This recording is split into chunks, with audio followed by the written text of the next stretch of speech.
What's up, everybody? How are you? It's Bill Foster, Real Talk Chronicles, and we're here on a Wednesday. Happy holidays to you all. I hope everyone is having a wonderful, beautiful day. Why is it ain't working? Yeah, it's working. I got you. I'm gonna mute you. Okay. You sick? We'll talk in a minute. Yeah. So I hope everybody's having a wonderful, beautiful holiday so far. Um, don't forget the sponsorships. Uh, Coming across cold spell, talk about snow. We don't know what's going on with that. We definitely hope that doesn't happen. Um, let's see. So let's definitely give a shout out to all the sponsors for always supporting us.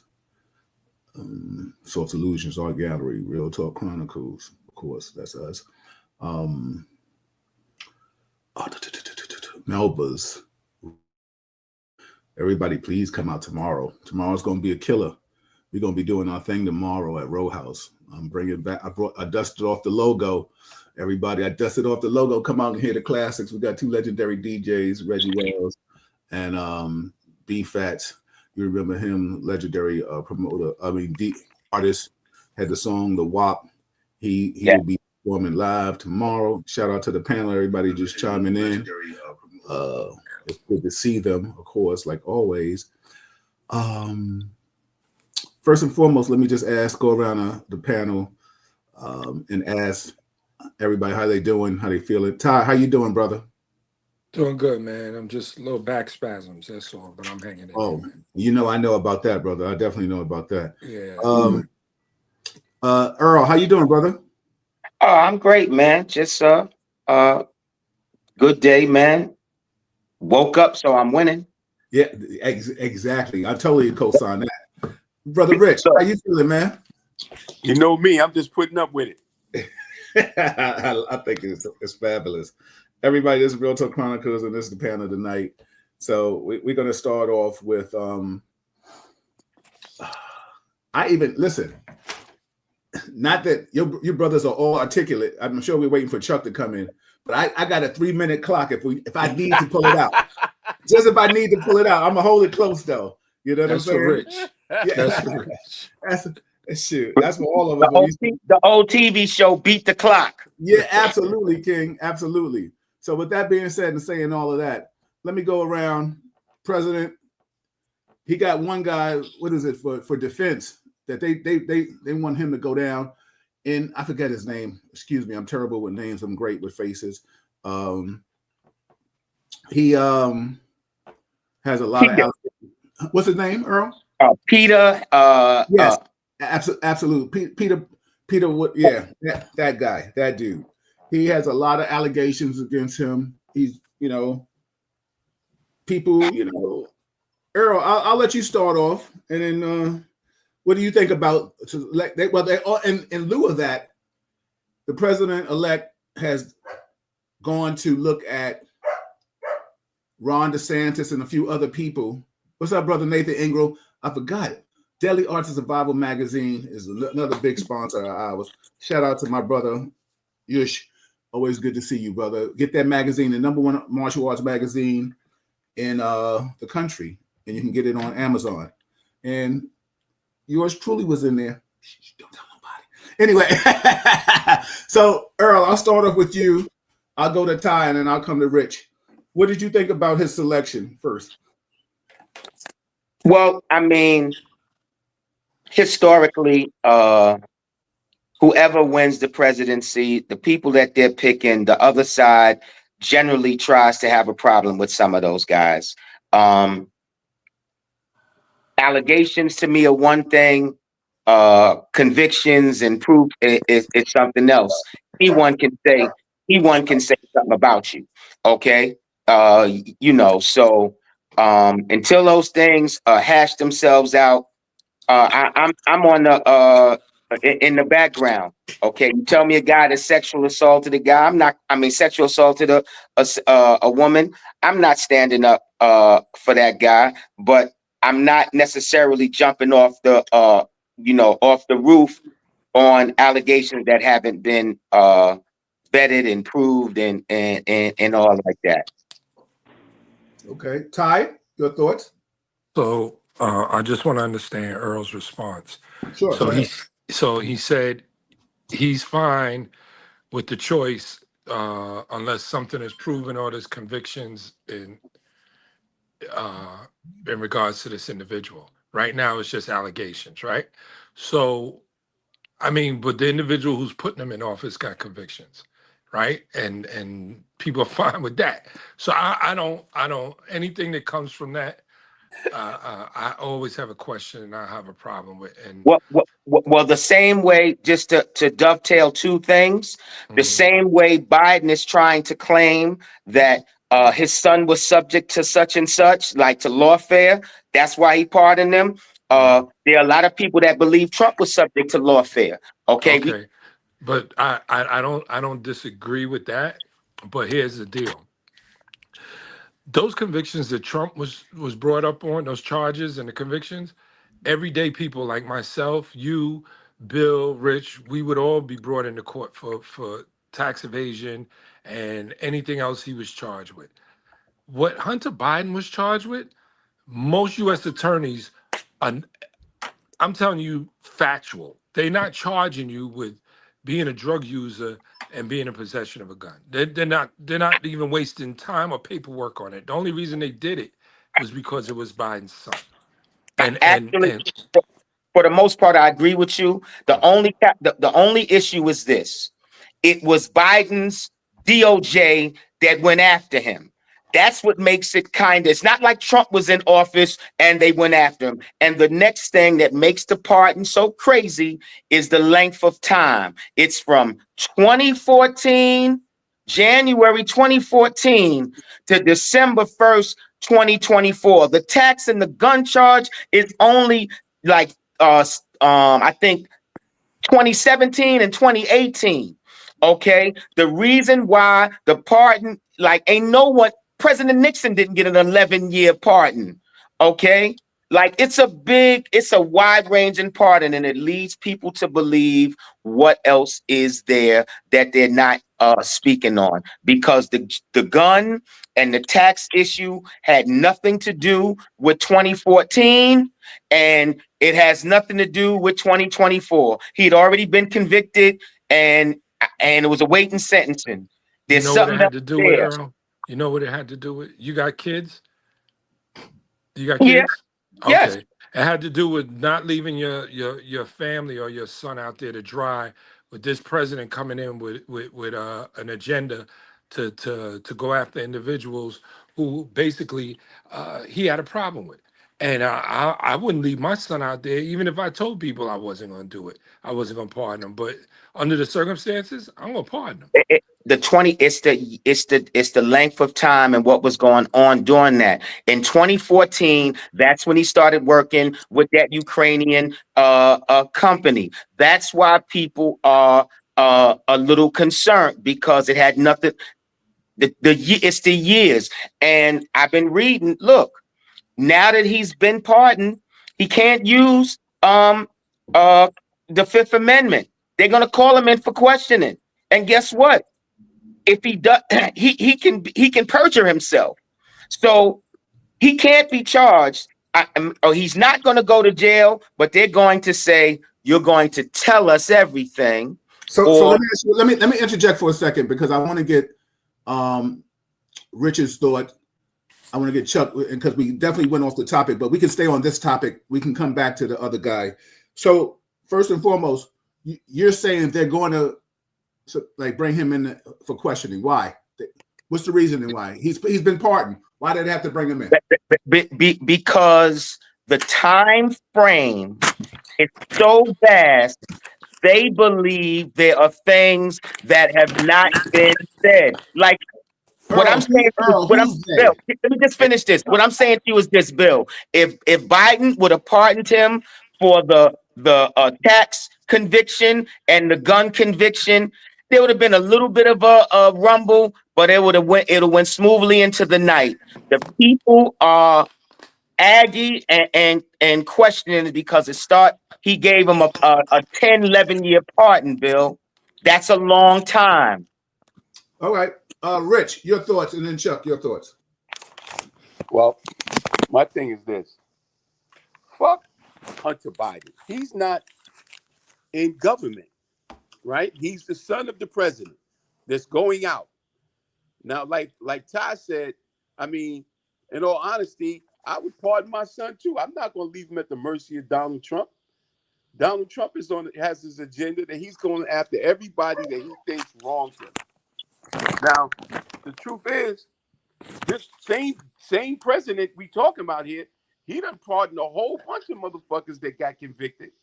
He's about to pardon all of those insurrection dudes that ran into the Capitol building, right? So, I mean, what are we talking about here? He's not just pardoning them, he's giving them motherfuckers a job in government. So, I mean, what are we talking about here? Hunter Biden? A motherfucker that was smoking crack. And Earl, hold on. It's my turn. I didn't speak. All right? This dude, Hunter Biden, is being charged for some shit. Okay, he went down there. Let's say, for argument's sake, he's guilty of going there. Say, yeah, my pops is the president, man. I might be able to look out for y'all. That's the same shit the motherfucker at the police department did, you know? But he is not in any position to push no buttons or do anything. No matter what he said to them, right? He can't do nothing. Biden's on his way out. What do you want Hunter for? First off, was it a coinky dink?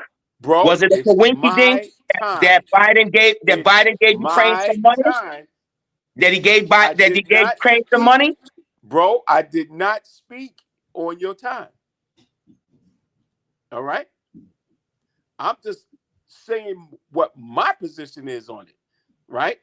Now, I don't give a fuck about Hunter Biden because he is not in a position to do anything to hurt this government. Now, those dudes that your boy Trump is about to pull out the fucking dirt, he pulling them in, and it's like he got an agenda just to pay niggas back for trying to come at him. You know, I mean, where they do that at? I mean, what fucking... The only place they do that shit is in places like Russia and these countries like fucking South Korea. Come on, man. This is America. I mean, we're sitting here talking about a president that basically said he's coming for niggas that came for him on some legitimate shit.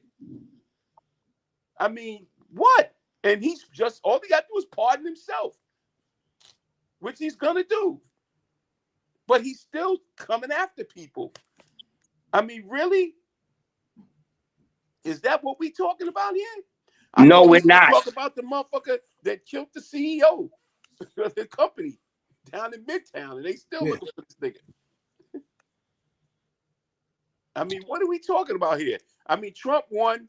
He's going to do whatever the fuck he's going to do, and I'm going to put up with it, and I'm going to weather the storm till he's gone. Period. And all the folks that voted for him, the majority that voted for him, to the victor goes the spoils. But in the same token, when this motherfucker starts showing his ass and doing all that dumb shit, then y'all gonna be like, oh well, I ain't with that part of it. All I want is the money he promised. You know, all that other shit. You know, fuck that. He can go sit in the room with Putin and give him every motherfucking fucking code to the nuclear weapons. Sell it to him. You don't give a fuck about that. All you care about is how much this motherfucker gonna put in my pocket.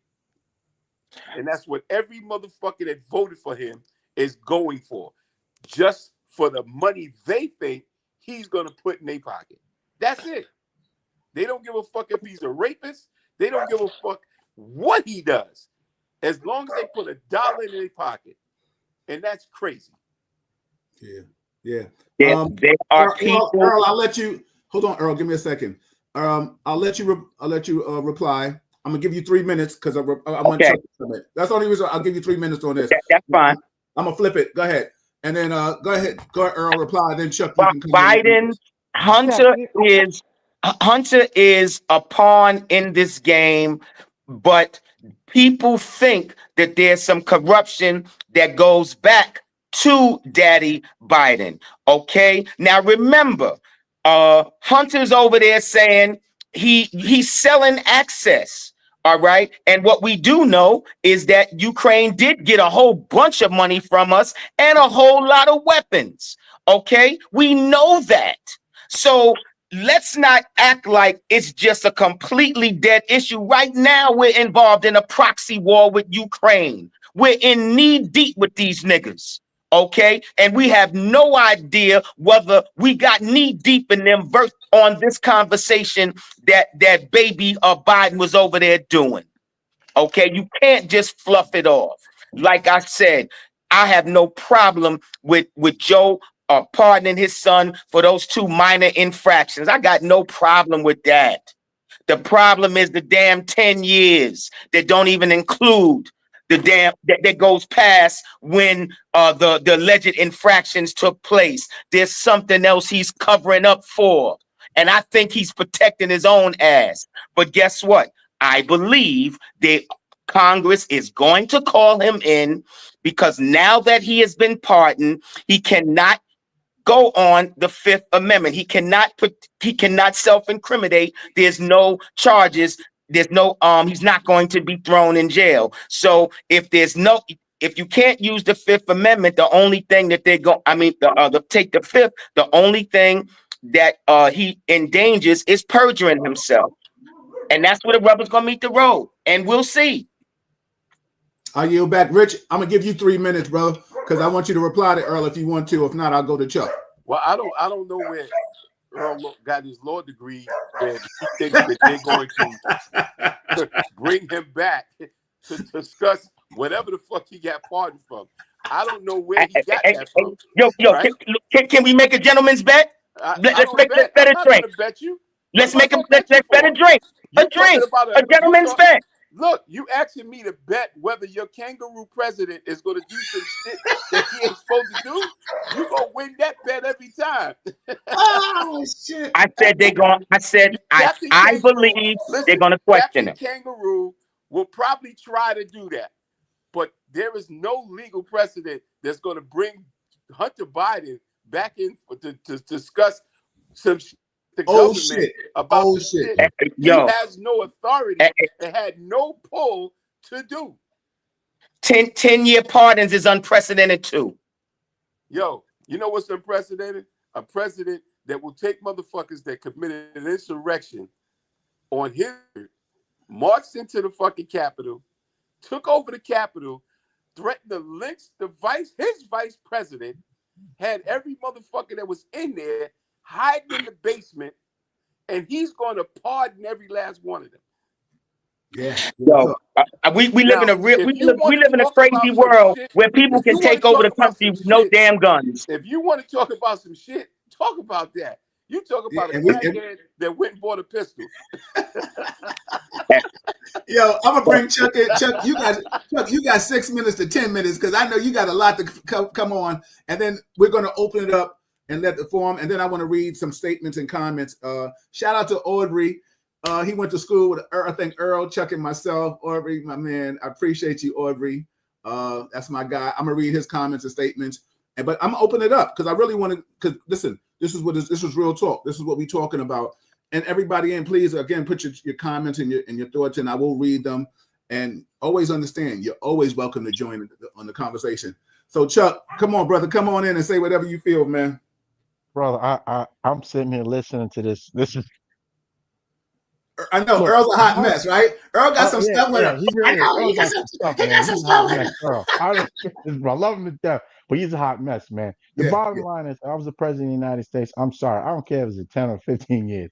I'm a part of my son. I'm gonna make sure that he's protected. I don't want him. Do not wish him to be put in a position knowing the mindset directly related to Trump and knowing that he's on his revenge. This is a revenge tour, man. Like some people get together for the purposes of, oh yeah, we're going to do an old school tour. This guy's on a revenge tour, and my son is not going to be subjected in his crosshairs. So I don't care if I got a partner for 10 or 15 years. I'm not leaving him behind. And I don't understand where you feel that he's obligated after being pardoned to show up to be questioned. That man ain't got to show up. He ain't got to speak to anybody ever again. He doesn't have to deal with the government at all at any point, whether he's subpoenaed or not. He could tell him to go kiss his ass, Yeah, and he's that's pardoned. He's exactly pardoned. what a pardon does. So I mean, and I'm sorry, but I do. I'm law enforcement, and the last thing I remember, when you get pardoned, you could tell people, go kiss my ass. I got no time for you. So I don't believe that even if they were to subpoena him, which would be asinine, it would be stupid for them to try to do that. He doesn't even have to show up. He doesn't even have to be bothered with it. And like Rich's point, yeah, he has no direct impact, direct related to the government. He has no say so on what happens with the government. Whatever he's done, whether it be fraudulent, whether his involvement with his dad or whatever, that's all going to be old news in a couple of weeks, right? And you're going to have that crazy orange haired motherfucker in there, and now it's going to be a total different world. So, to this particular point, I think that's a moot point. He did what he had to do in order to protect his family, and I'm just going to give him kudos for that. And guess what? If he set a precedent, as Rich said very clearly, you got this crazy cat. He's about to go in there and say that all these fine, upstanding citizens that stormed the Capitol and tried to stop an election, which was duly and was done right under the guise of the Constitution, and he's willing to release these crazy assholes who bombarded the White House. I mean, unfortunately, people's lives were lost in a whole 9 yards. Then he had nothing to say about him at all in terms of pardoning his son, as well as the other people that he pardoned while he was in office. The people I think, Bannon and a bunch of other cats when he was in there, right? That legitimately had done a whole bunch of nonsense, and now people he's going to be pardoning coming up in terms of January 6th insurrection. So kudos to him. He's the president. He got the power to do his thing, and he did it. And it is what it is, man. I'm not going to sit in. But Democrats are criticizing this. This is not just going down partisan lines. I get that. No, I get that. But still, in all, if I was the president, excuse the expression, I usually don't generally use profanity when I'm on this circuit. I would tell everyone, kiss my ass. This is Absolutely, my son. absolutely. This is my son. And I'm I not think, leaving my son. I Chuck, don't let me care just what you interject. I want think you and to what you continue. feel. Chuck, I want you to continue, Mhm. but what Rich said, Ty said, I think you're saying, and Earl, I guess we're trying to find out why you don't understand that. And maybe you do, but the fact of it is, it's just like you want answers. No, It's like it's not so much that I want answers, that even though I do, I'm saying to you of the stuff that I'm reading that not only a Democrat congressmen have a problem with this and are speaking up about it, but they're talking about calling him in. If it's a lie, they told it. Hold on, let me look at something right quick.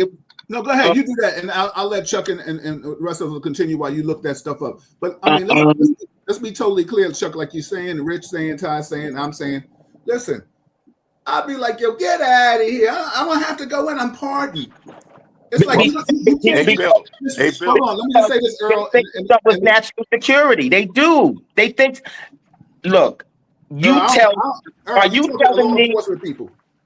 No. What I'm saying to you is this. Remember, let's take it from the beginning. They first said the laptop was Russian disinformation. Come to find out, the laptop was his, and all the crazy shit on that laptop with him doing it. The next biggest thing is, when he went there, we wasn't in bed with Ukraine. We wasn't giving them money or weapons. Now we giving them money and weapons. Well, you know why they're giving them money and weapons? Because they got attacked by Russia. That's why they're giving them money and weapons. We ain't got no love. One has nothing to do with the other. And tell me how you know that. How do you know what? That one has nothing to do with the other. I recognize. That's not what I said. I said one He has said nothing to do with The the United other. States gave them money and weapons, just like the other NATO countries that Ukraine is trying to join NATO, which is why Russia went to war with them, because they don't want Ukraine to join NATO. Join NATO. Right? Exactly. So that's the I whole agree with that. premise of this war. This is not a proxy war between the United States and Russia. This is a proxy war with NATO countries and Russia, which they are enemies of each other. And one of the NATO countries that's right on the border of Ukraine is Poland. And they don't want Russia in these people's backyard. That's what America's standing up for a lot of these countries. Yeah, I don't totally agree with using our money to do all of this, but I understand the end result and what they're trying to fight against. Because if you allow them to regain that territory back, it's going to be a problem for a lot of other countries in this world. This is an old proxy war with communism against capitalism. That's what it is. And all I'm saying is that there is this feeling that the son was selling influence, okay? And we don't know to how much it was purchased or turned down.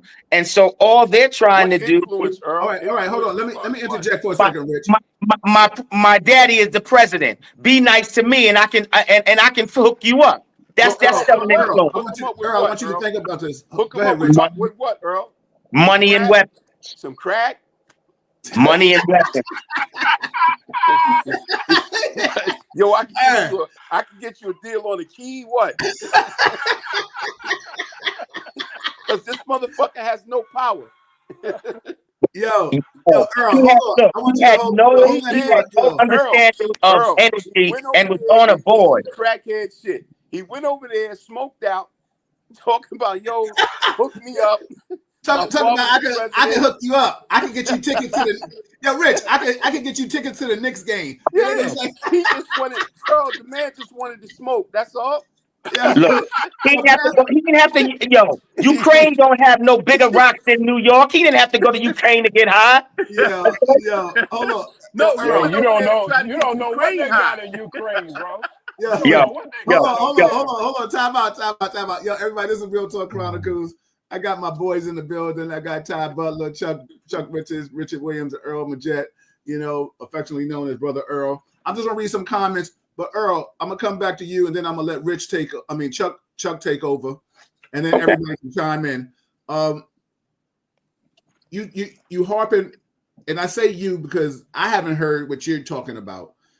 You're harping on it, but you got a president-elect putting in people that got all kind of slander and tarnish behind his name. He's imparting more people than anybody I know, and he's his sons and daughters and everybody. He's putting in people with no experience whatsoever. And you and I talked about that, Earl. I would not put you in charge of the police department. I don't care what kind of degree you say you have or you don't have. I don't care how well you articulate yourself. I don't give a damn how many poems you recite in poetry. I'm not putting you in charge of the police department. It's not happening, B, because you don't know anything about the protocol or what's going on. I say all that respectfully, that I could put you in, maybe say some charge with economics, but we still got to be on the same page. Everybody he's putting in office. I'm fine with that.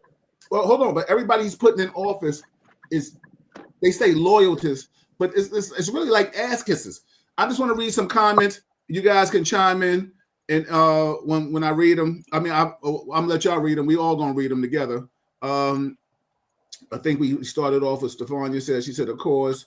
I'm just gonna click on them because I want these people to know that we respect y'all and we appreciate y'all chiming in on this. She said, of course, Biden was going to pardon his hunter.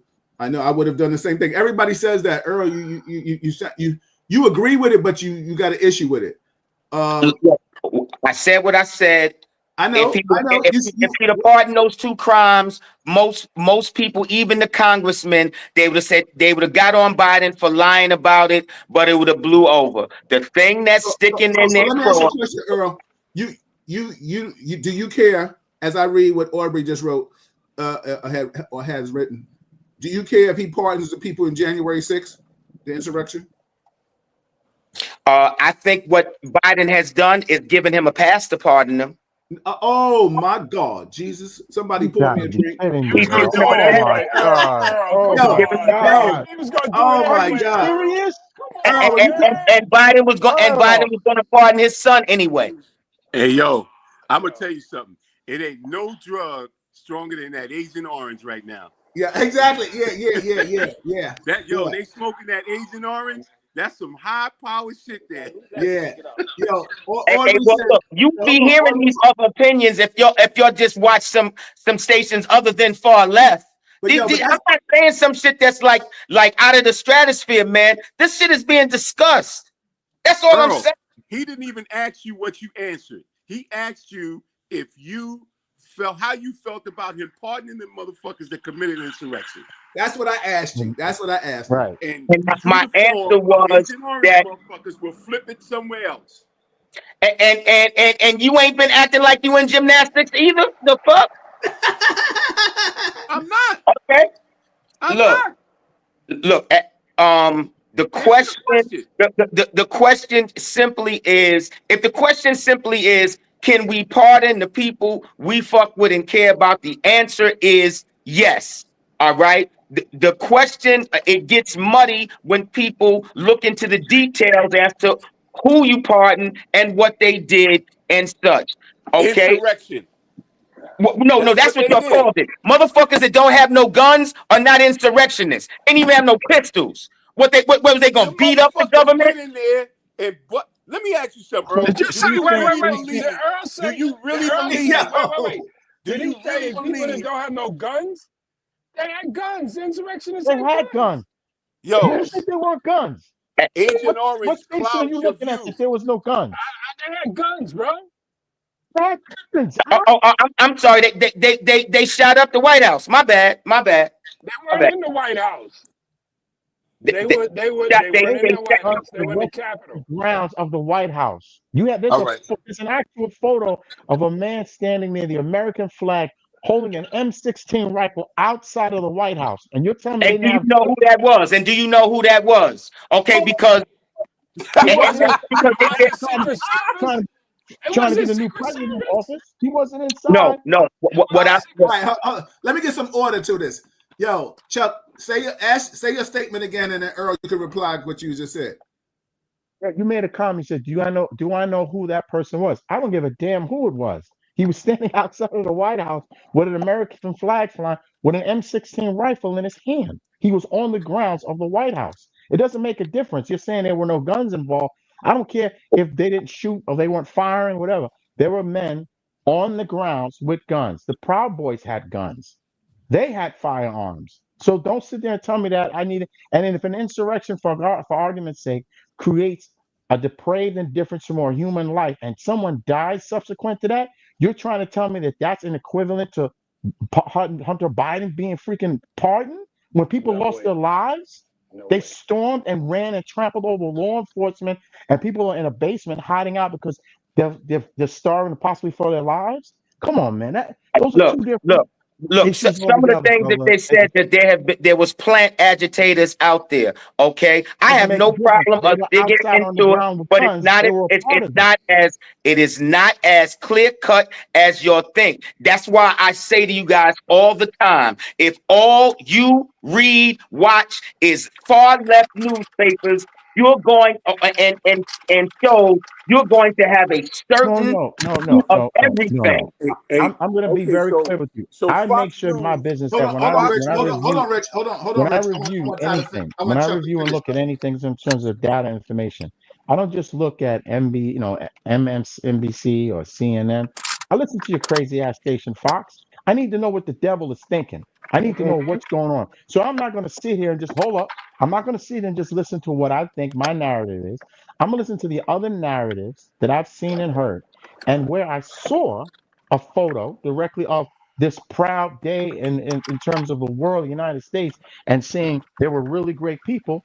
That's where I saw that clip. I saw that clip on Fox. I didn't see it on one of the other stations. I saw it on Fox. So don't sit there and tell me there were no men on the grounds No. that didn't have firearms. They didn't have Is guns. that man one of the people that's arrested? I bet not. I I don't bet not. know. Earl, I'm not a part of the justice system there. That's not, but your point was that there were no guns. I'm telling you there were guns. Whether or not the person was arrested or found guilty or he was amongst those who were incarcerated, I don't know. But don't tell me I'm watching Fox News and I see a man with an American flag looking proud as hell holding an M16 in his. And I don't care if he was a part of it or not, or he's not a part of the Proud Boys or whatever. He was on the grounds outside of the White House. And it's as simple as that, brother. So you could sit there and give me apples and oranges Tell me what you think. to Biden. So tell me what you think when they asked Nancy Pelosi to bring more police and she said no. Okay, like why the fuck did she say no? Because now you're deflecting. So you want to go off rails. So you want to be on the train. Now you want to go into some other place. All right, brother. I see where you're going. It's all right, man. It's okay. Hold on. Let me get some order to this. Everybody, this is Real Talk Chronicles. It's hot and heavy, and we love it. This is what the minds. Ty, I know you got something to say. Hold that thought, because Rich has something to say, and I don't want Rich to lose his place. Rich, and then Ty, go ahead, because Earl, okay, you put yourself all out there in Front Street, and I respect that. I respect that. Hey, listen, like Chuck said, I watched all of the news channels, and in real time when that shit was happening, every news channel showed and was saying the same shit. All right, they didn't start backpedaling until after the shit was over. And Trump started saying what he said. So everybody that was a Trump supporter had to fall in line with his narrative about how he didn't tell them to go down there and all that type of shit. But the fact of the matter is this. Their intent was saying lynch Pence. So if you're telling me they didn't say it, or you didn't hear him say it, or it was somebody else that said it, they was chanting, lynch the vice president, lynch Pence, because he would not go with Trump with that whole thing about he won the election. Now, Agent Orange just won the election, right? And you don't hear nobody storming the Capitol saying, "Oh, it was a bogus election." Only if he wins it's a good election. But if he loses, it's bogus, right? Real talk. Now, whether he wins or lose, no matter who wins or loses, we have always went with what was said at the election. If they said not true, not true, not true, you turn it over, right? Not true. Excuse me? Not true. Not true. You don't. Bro. Go ahead. You should bottle that Agent Orange stuff and start selling it on the street. And guess what? And this is why they're going to fight tooth and nail for that boy Cash Patel not to be confirmed. Yo, you know Earl, you know I love you, but he be on some real Trump shit. You talk about one topic, he'll cross you over in a minute. You know what I'm saying?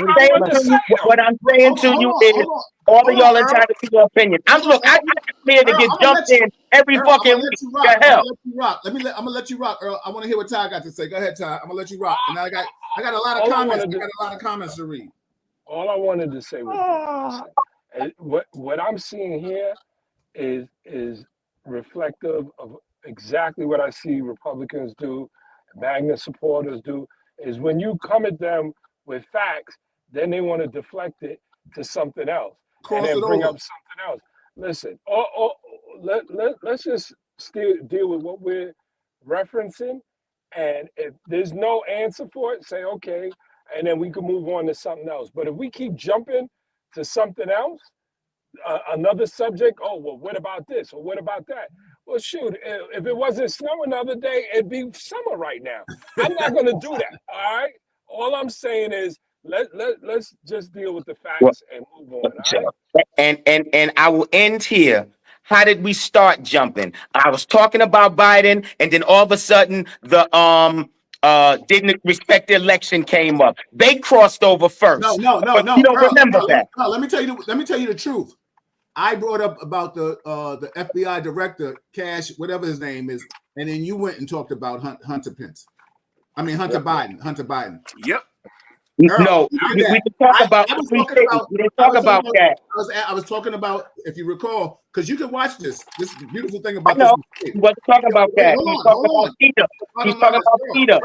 You gotta to listen. You gotta hear. You know what I'm saying? What I tried to say is that I asked about what did you think about this dude Cash for FBI, and then you said, well, yeah, he's gonna get in office, blah blah blah, and then he's going to call in Hunter Biden and da da da da da. And that's when we all was like, yo, they don't care about Hunter Biden. So that's how we got. That's not how it talked, man. That's not how it went. We were talking about Peter. Okay, you remember? You couldn't remember his name. We wasn't talking about Cash then. We went to Peter, and I asked you about what was your thoughts on these elected people, right?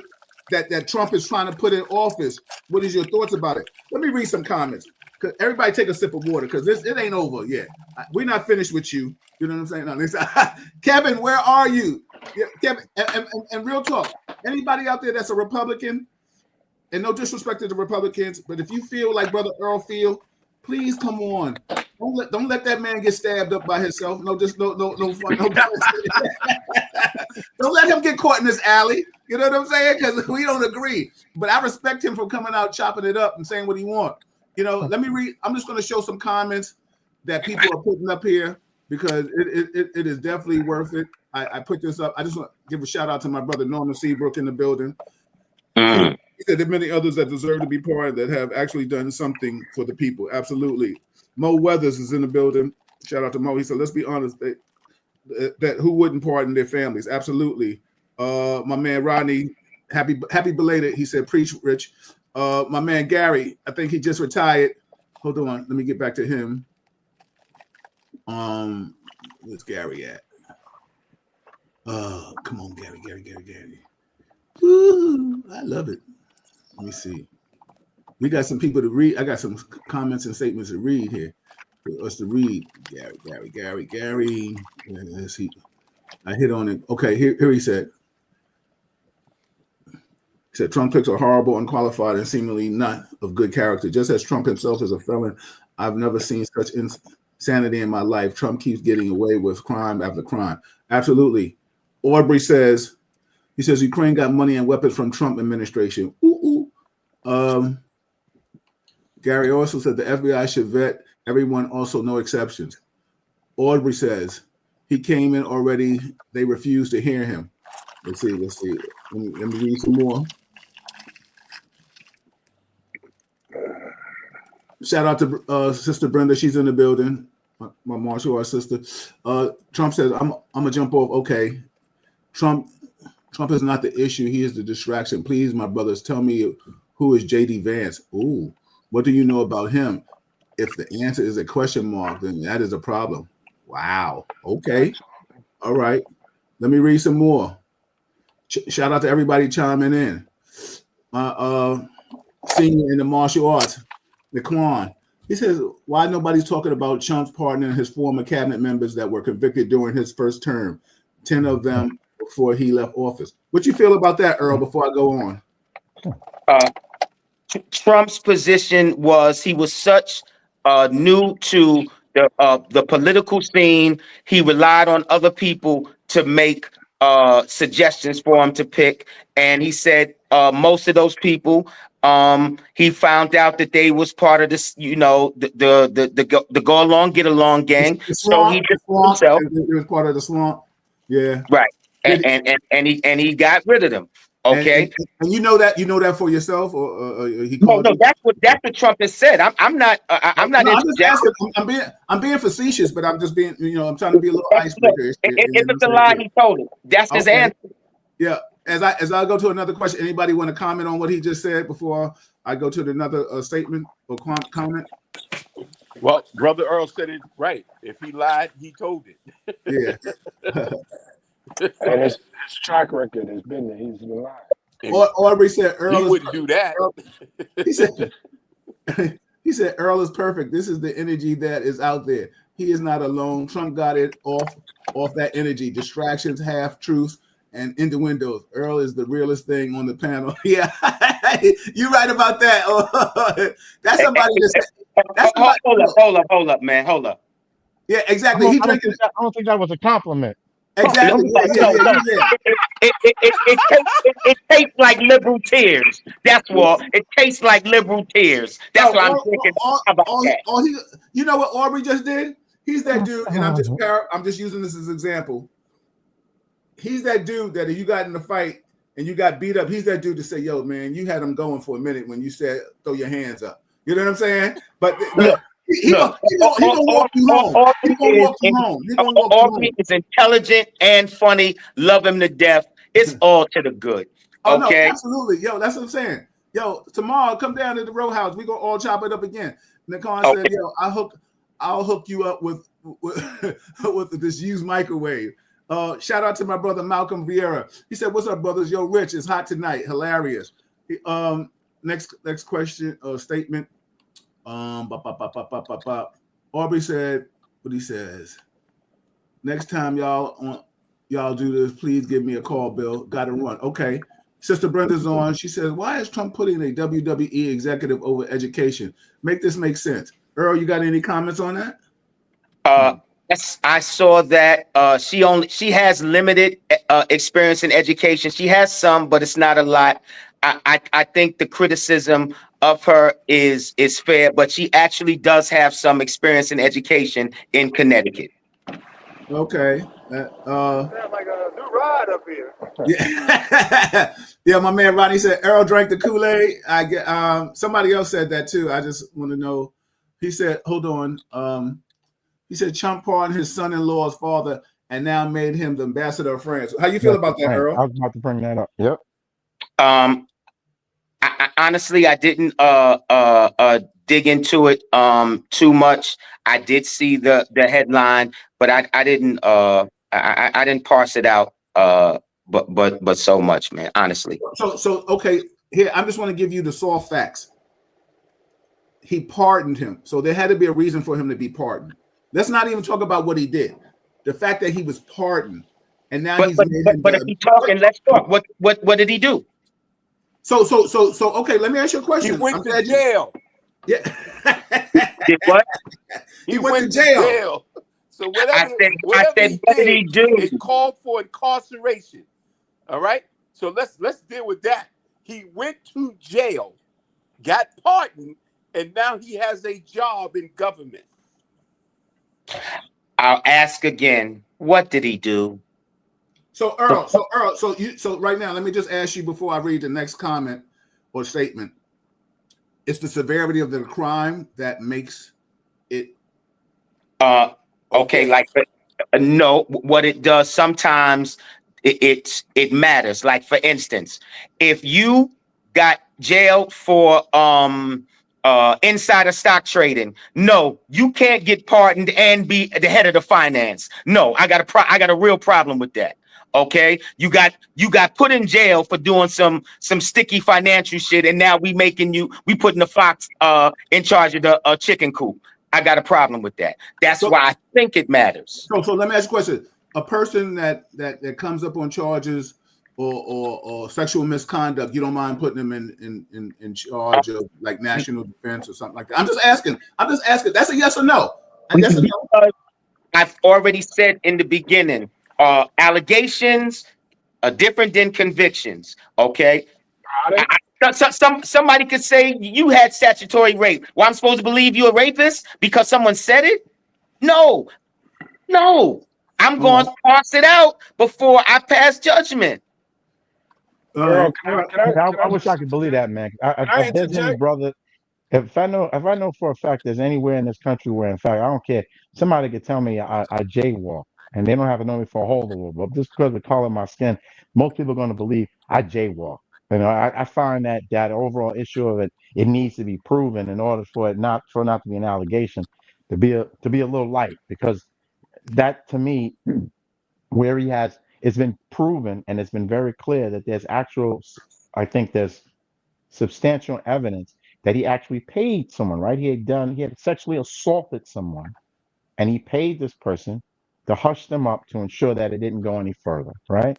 Then you got his own mother, who actually, if I'm correct, she sent a letter to the New York Times indicating that after her son's second divorce, that he should not be with any woman whatsoever, that he's an abuser, and that he's a monster to some degree. Then after a little period of time after that, she rescinded it because of the fact that she knew that her son was possibly being put into this position as possibly becoming attorney general ever. And all of a sudden now, oh, he's a changed man. He doesn't do this. See, I'm tired of the Republican Party constantly lying. And these lies, they surmount to the point where you don't know what's the truth and you don't know the truth from the lies, and it gets to the point where they're all lying for each other.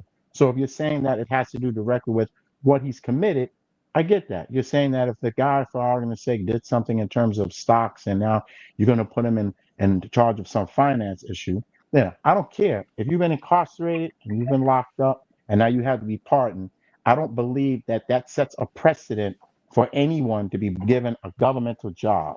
He wants to fucking sell hamburgers and hot dogs on a fucking corner, he could do that. But I'm not going to have them in my legislature or any place near me working for me if in fact I have to go in so far as pardon someone, regardless of what the allegation is or regardless of what the infraction is. If I have to pardon you and I'm going to give you a governmental job, that kind of like, once again, that's if it looks like shit, if it smells like shit, it's shit.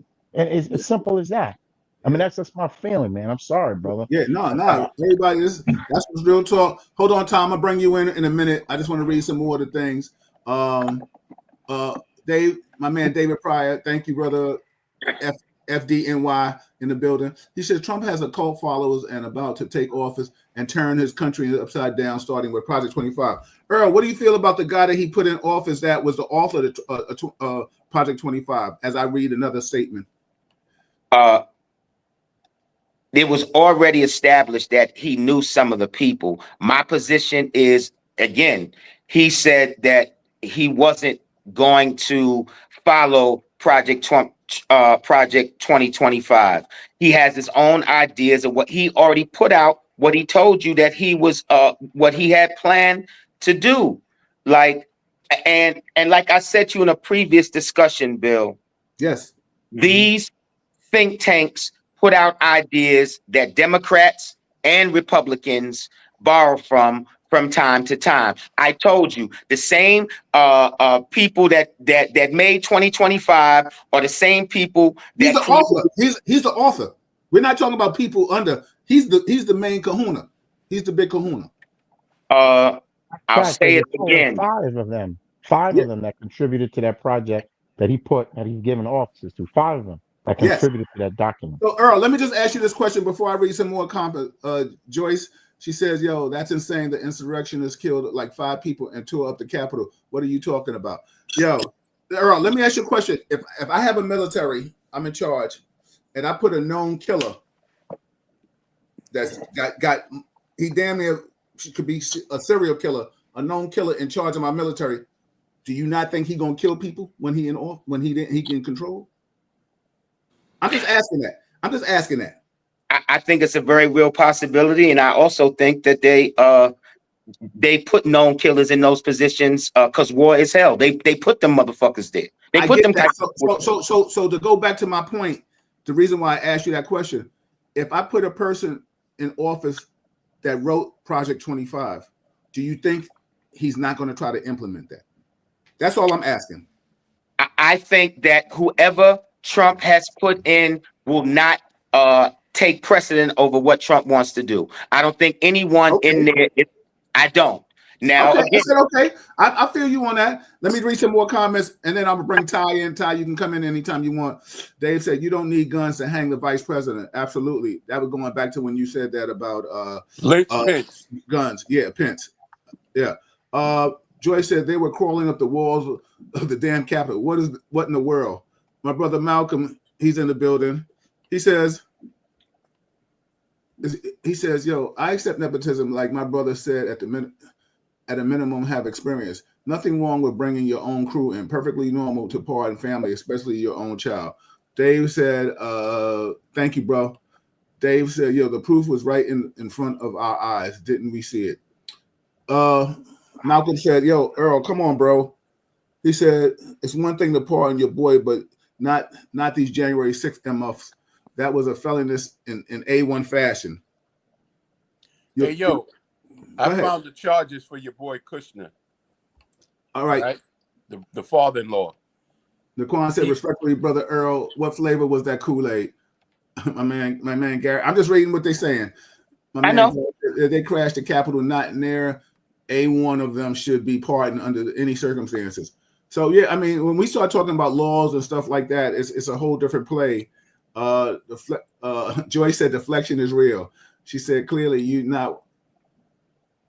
What did she say? She said clearly you did not watch the documentary. Earl watches another news. Dave said Trump watched it go down and did nothing. It doesn't matter what Pelosi said. Can I interject for a minute? Yes, yeah, go ahead, brother. Go ahead. I'm just reading the comments. I just want people to know. Before you get on another subject, I want to say this. Please. I'm very pleased that we have Brother Earl on here, and other people are chiming in and they're seeing what's going on, and I want everyone to realize the condition that we have in society and in our culture, and it doesn't matter whether you're Democrat, Republican, or in the middle, right? What we're seeing here is I watched Earl say an individual basically is innocent until proven guilty. But if it's another scenario or another situation, people are guilty until proven innocent, right? And that's how we know, that's how it is in this world, right? Now, but if it fits his agenda, they're innocent until proven guilty. But it's not just Earl. It's all over the world. When people are only empathetic and only relate to when people look like them, come from where they come from, or have the same agendas in mind. And how do we get the same agendas in mind? By turning around and following different, like Earl said, different news, different media class, different books and magazines and reading material. It all depends. And I'm just saying that we all need to, as a society, need to be aware of what goes on here.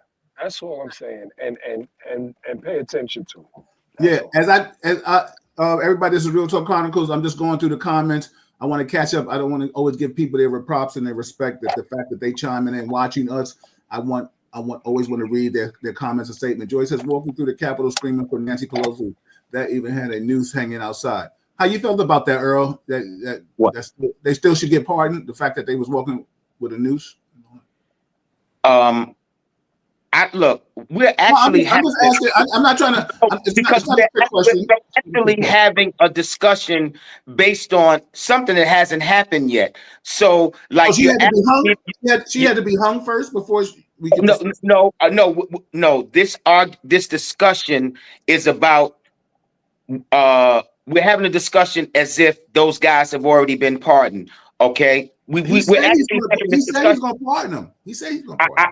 No, what I said is that this pardon of Biden's son, especially the year, has opened the door for it to happen. Look, 11-year pardon is unprecedented, Bill. No, it's unprecedented.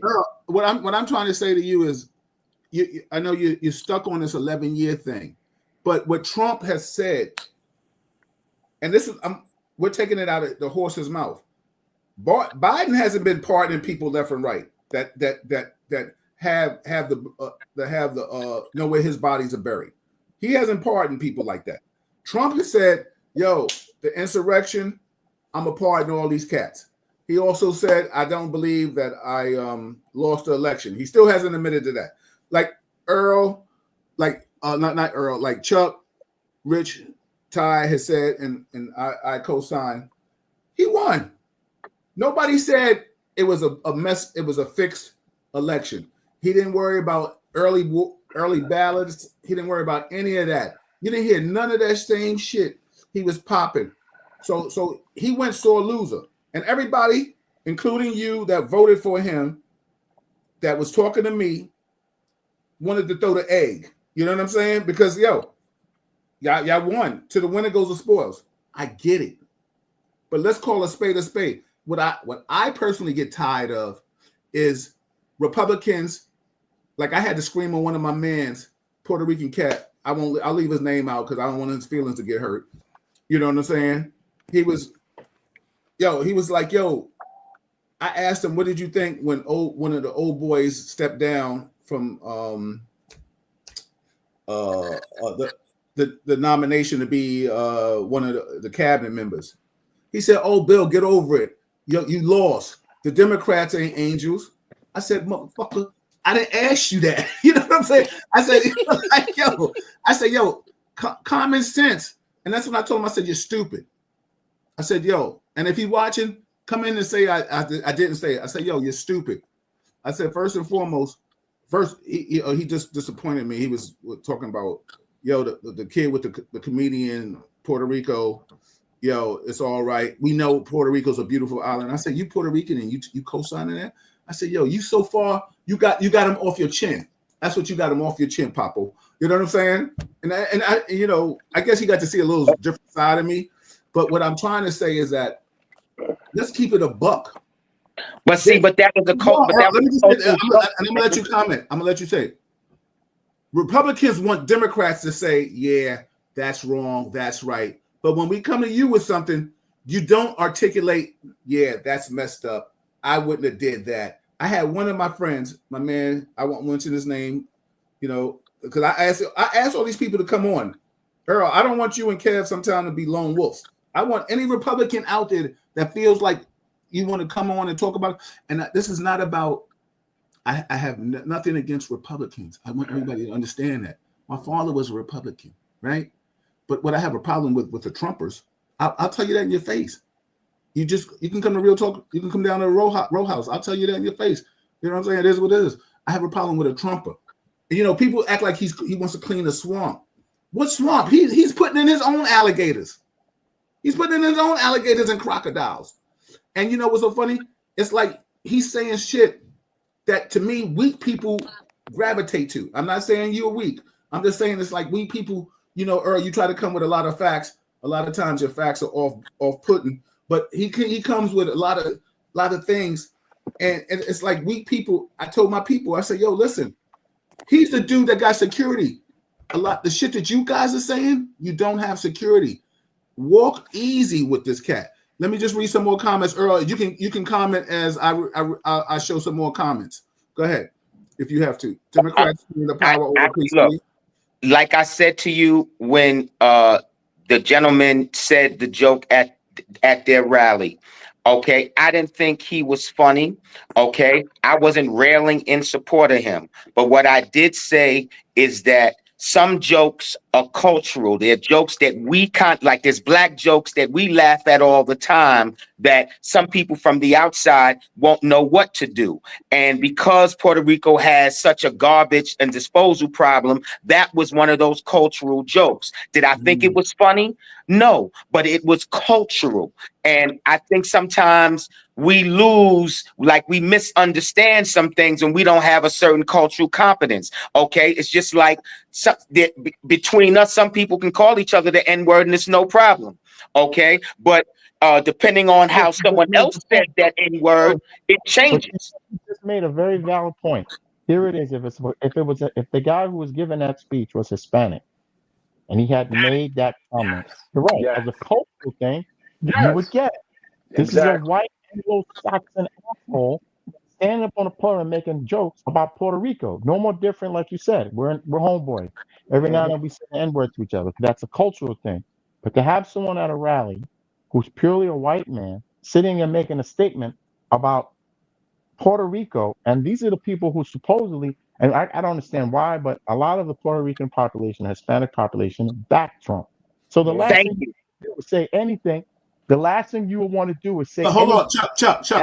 Earl, you said thank you, but they weren't educated. When you look at this, don't disparage them. The point is this. No, I have to. All I'm saying to you is somehow or another, it didn't offend Puerto Ricans, no matter what we opine. Because It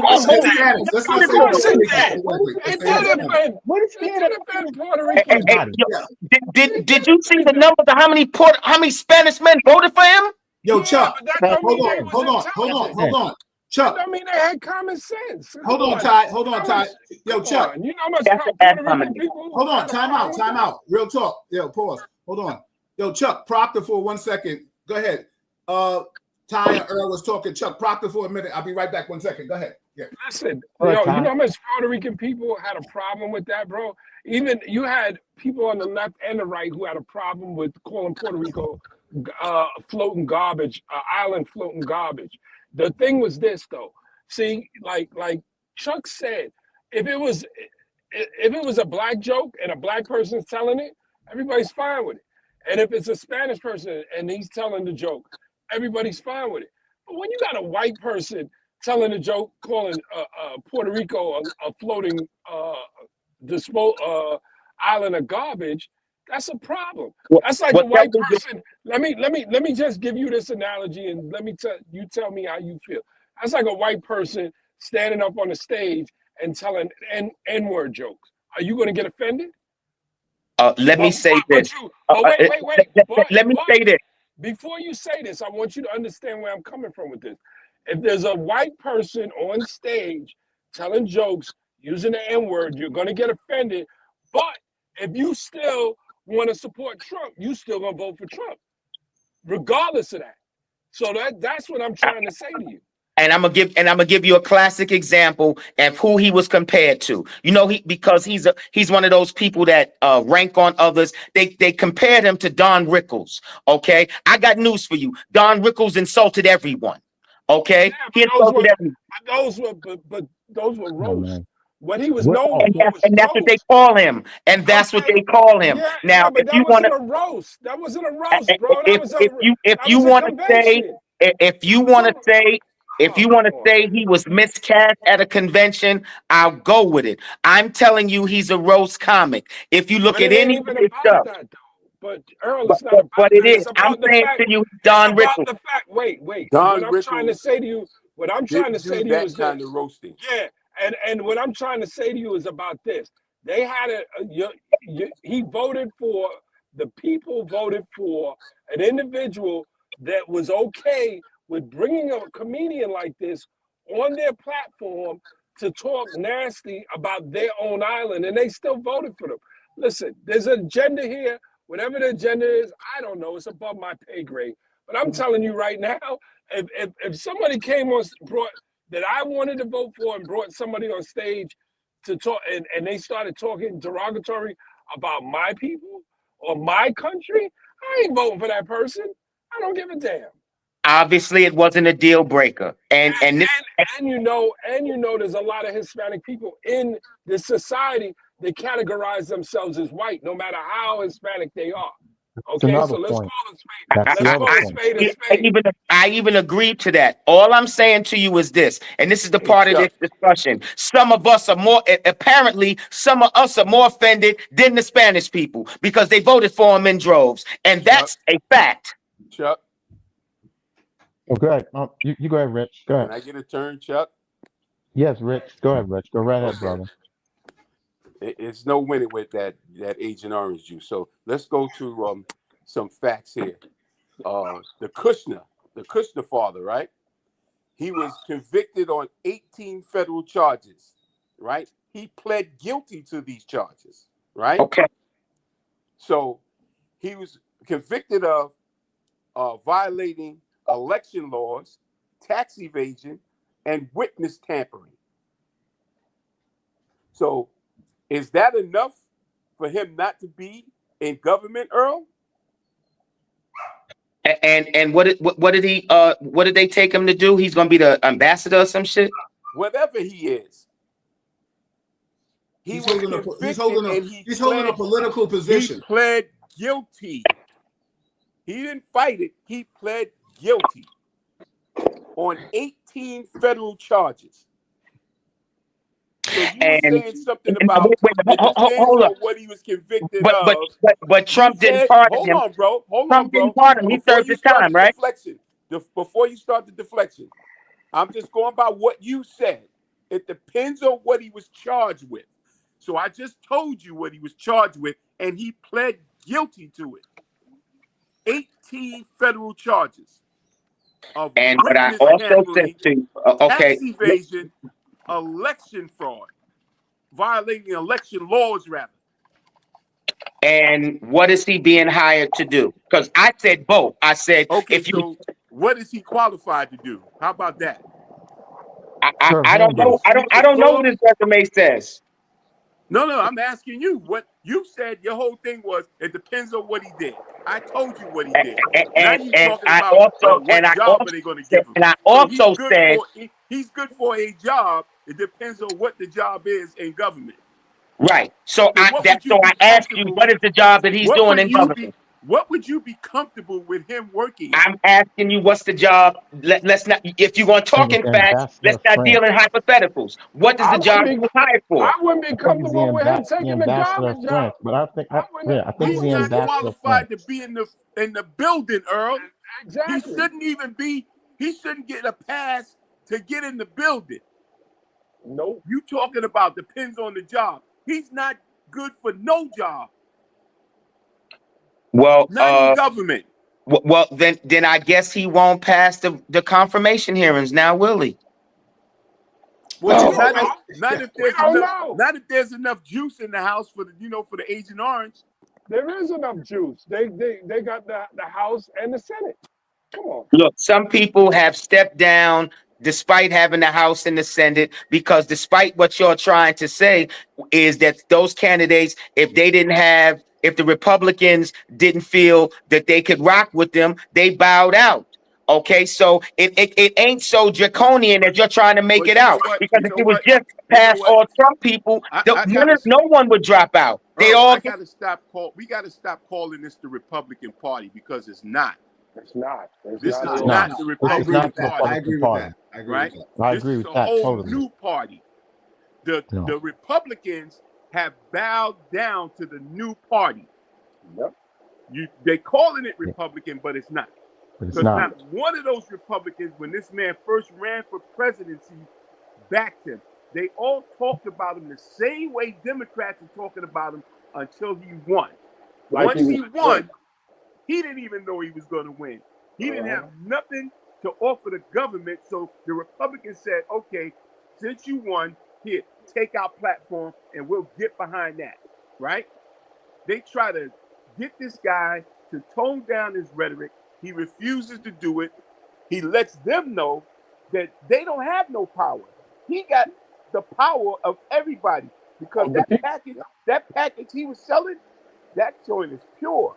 That shit is pure Agent Orange. And everybody that took a swig of that, woo! Look, he is a populist candidate, and yes, he He's a has bullshit flaws, but artist. people don't think he was part of the system. They really don't. Okay, we can see, and we can argue that back and forth, but he was not in the political big boys club. He was a dude with some money, he was a dude with some fame and this, that, and the third, but he wasn't in their places, because like it or not, like one of the things I found really interesting is the book Trump put out, where he has all the letters of recommendations from people. Okay, like you'd be surprised of all the people that's talking, calling Trump a threat to this and that, to that. They was in love with the guy. Earl, Okay? Earl, I'm gonna put a nail in that coffin right now. You're my man, my brother, just like you're the brother to a lot of us on this panel, right?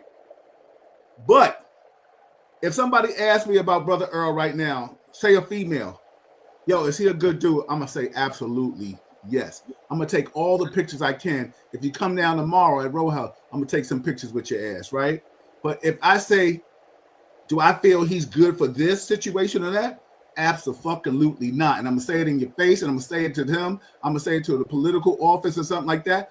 When we talk about loyalties, listen, just because you're smart, don't mean you got my same ideology. You know what I'm saying, Earl? So what I'm saying to you is that, dude is putting people in here that's just kissing his ass. He's not putting qualifications. Now, if I talk about economics, can I say to my man, that Earl, that's what your degree is in, right?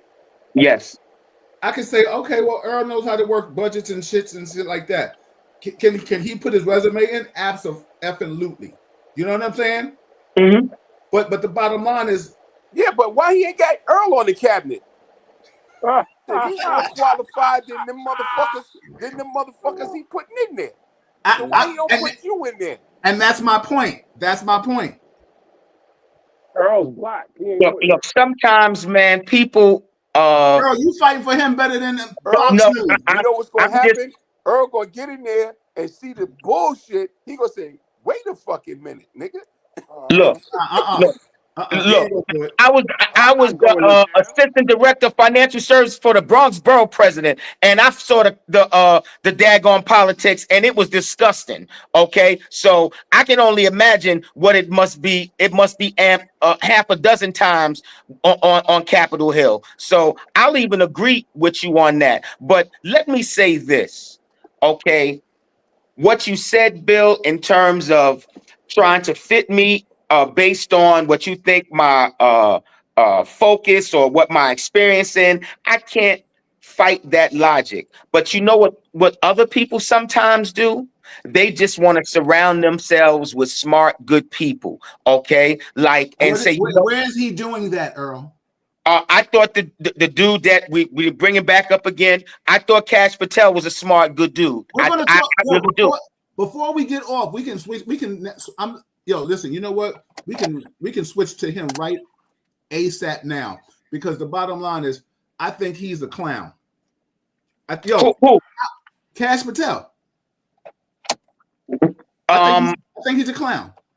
Let me tell you something. You're gonna close down the Hoover building just because you want to go after the media? You're a clown. You're a clown. You're a Bill, clown. Bill, this is how I know you're only listening to the left media, because if you'd heard his whole quote, this is what he said. Earl, I've been sending you stuff left and right. Just listen to this one point. Just listen to this one point. He said, I take the 7,000 people and put them across the country and be police officers. That's what he said. But you didn't hear that. Okay? He's saying, 7,000 people you talking about? What are you talking about?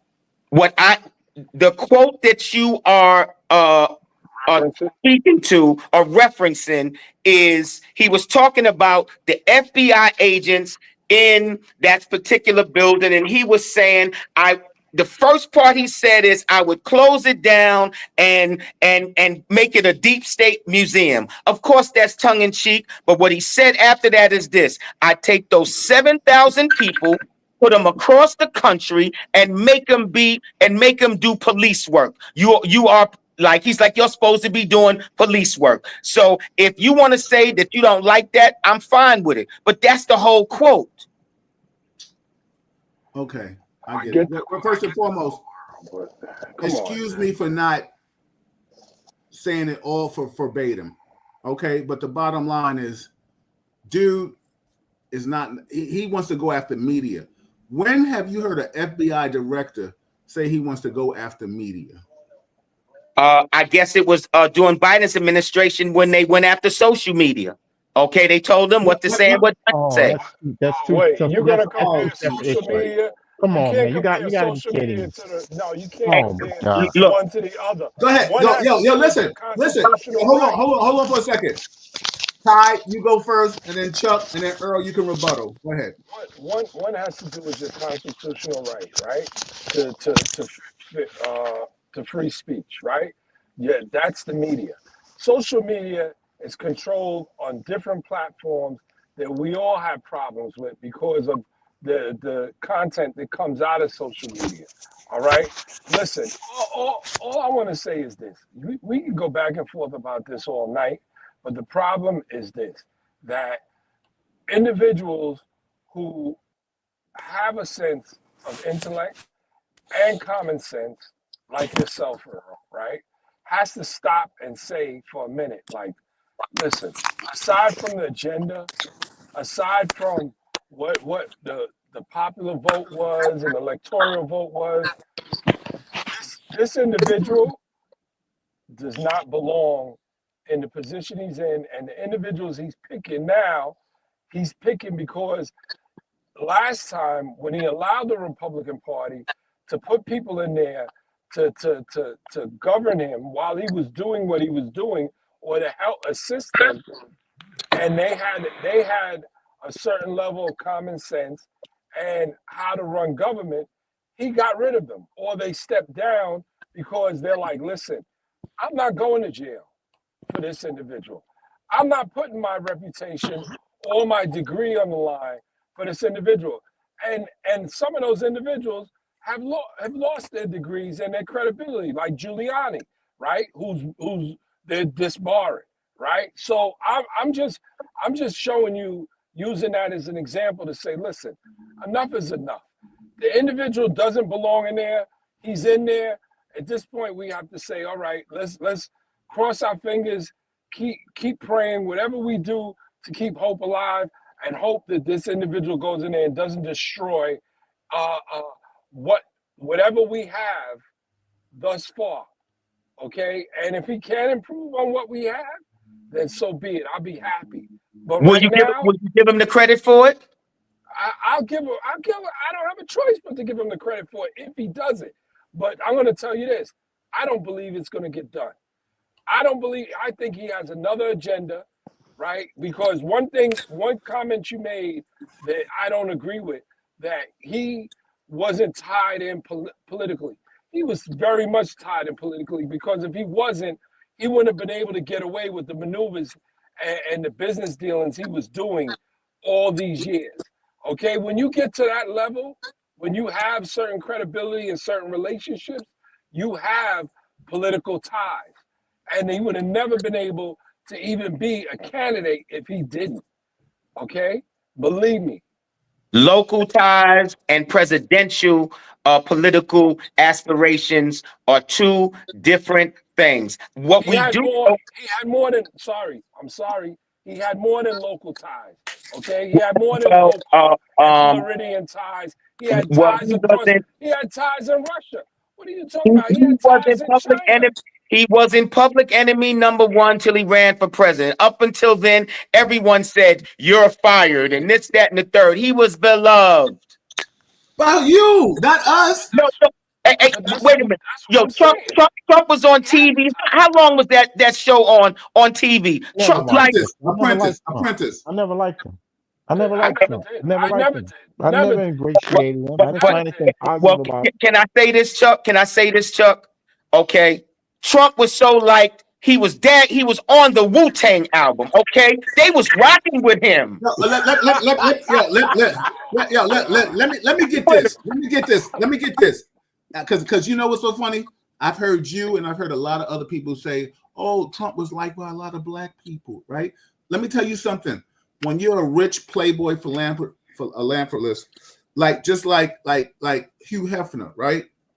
Yo, money recognize money. Money want to hang with money. New money want to hang with old money. So of course people going to rock with Trump, right? Because they weren't talking political shit at the party when the girl was walking around and he wanted to grab her coochie. So let's keep it a buck. You know what I'm saying? But what did you just say that changes something? Wait a minute. When you and I have been out at clubs and parties, we wasn't talking basketball and we was talking broads. We was talking about who can get it, right? Never would we have known, and I don't know if you thought like this, and then shit. Never would we have known this conversation would have came up at a powerhouse party. You know what I'm trying to say? Everybody was going in fishing, and all the face men were doing face men shit. You understand what I'm saying? So let's keep it a buck. So let me keep it a buck. Wait a minute. So when we at a party, we're doing party shit. We're not talking politics. So the fact that when you want to use that, I'll give a perfect example. You come out tomorrow, I'm gonna take a picture with you because you my dude, right? But somebody will say, "Oh, is Bill a sellout because he took a picture with Brother Earl, or is Brother Earl a sellout because he took a picture with Bill?" Obviously, I don't agree. Got real quiet over there, didn't it? Obviously, I don't agree with that. What I'm saying to you simply is this, Bill. Using your same example, we didn't at those parties. We didn't hang out with busters. Okay, if you wasn't, okay. So if you wasn't someone that was down by law that could stand in our clique, you didn't hang with us. Okay, so I'm saying to you that no matter how you slice it, whether it was because he had money, because it's his swag, whatever you want to say, there was something like 20 albums that mentioned his name, and he was on the Wu-Tang album. To say to make it as if he was the man, Earl. He was the man financially. And guess what? Some people don't like the man, but we was liking the man. So all I'm saying, don't say we. Say it No, was no, in no. the You was song. liking It the was in man. the You song. like the man. Hold on, hold on, I'm saying fellas. black culture in general. Hold on for a minute. You saying that Trump gets a pass because Wu-Tang liked him? No, no, no. What I'm saying But this is what you're is, saying. You saying they said no, they said his name no, 100 no, times. Like, no. okay, so what? Listen to understand. Don't hear to This is the same respond. guy. I am saying that. Earl, hold on a second. I just co-signed Trump hiring you for the financial part in his administration, right? But unfortunately, Trump said a black man can't count his money. Okay? Nah. So swallow that one. Bill, pull it up. Pull it up, Bill. I want to hear the quote. Pull it up. Pull it up. Can I hear it? This is what Trumpers do. Hamina. Look, and you're switching the thing. All I said to you was that, like it or not, Trump was Like by Wu-Tang. Like by Wu-Tang. No. That's what He you was said. liked by black culture. Like by Wu-Tang. That's what you said. No. He was look. He was liked by. His name over 100 times in their rap lyrics. Look, so what? Earl, what he was liked by black culture. He was accepted in New York black culture in that environment because he was the type of person, he'd come in a party, because I've been there, okay? He'd get his little section and he'd have the women around him. He'd buy his bottles and the women would gravitate to him just like he would want, okay? And he'd do whatever he was doing, okay? And they accepted it. It was like, oh, he's one of them dudes. There's plenty of them dudes in New York. Yo, Earl. But you leaving answer me this. You leaving the part out. No, just answer Trump me this. is the kind of guy at the party that wants to hang with the Mike Tysons. He wants to hang with the Wu-Tangs. He wants to hang with those people that other people love.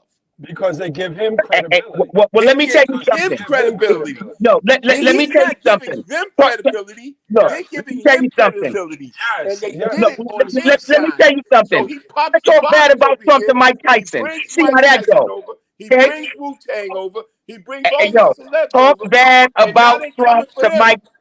Talk bad about Trump to Mike Tyson.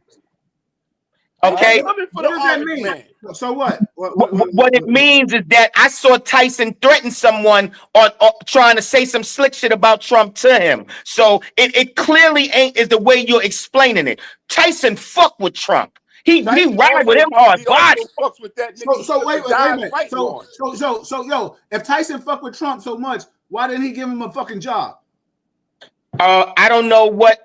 Look, that's like apples and oranges. All I'm saying to you is that Tyson liked Trump, and it ain't just because it's more Tyson than just Jake Paul too. I mean, more importantly,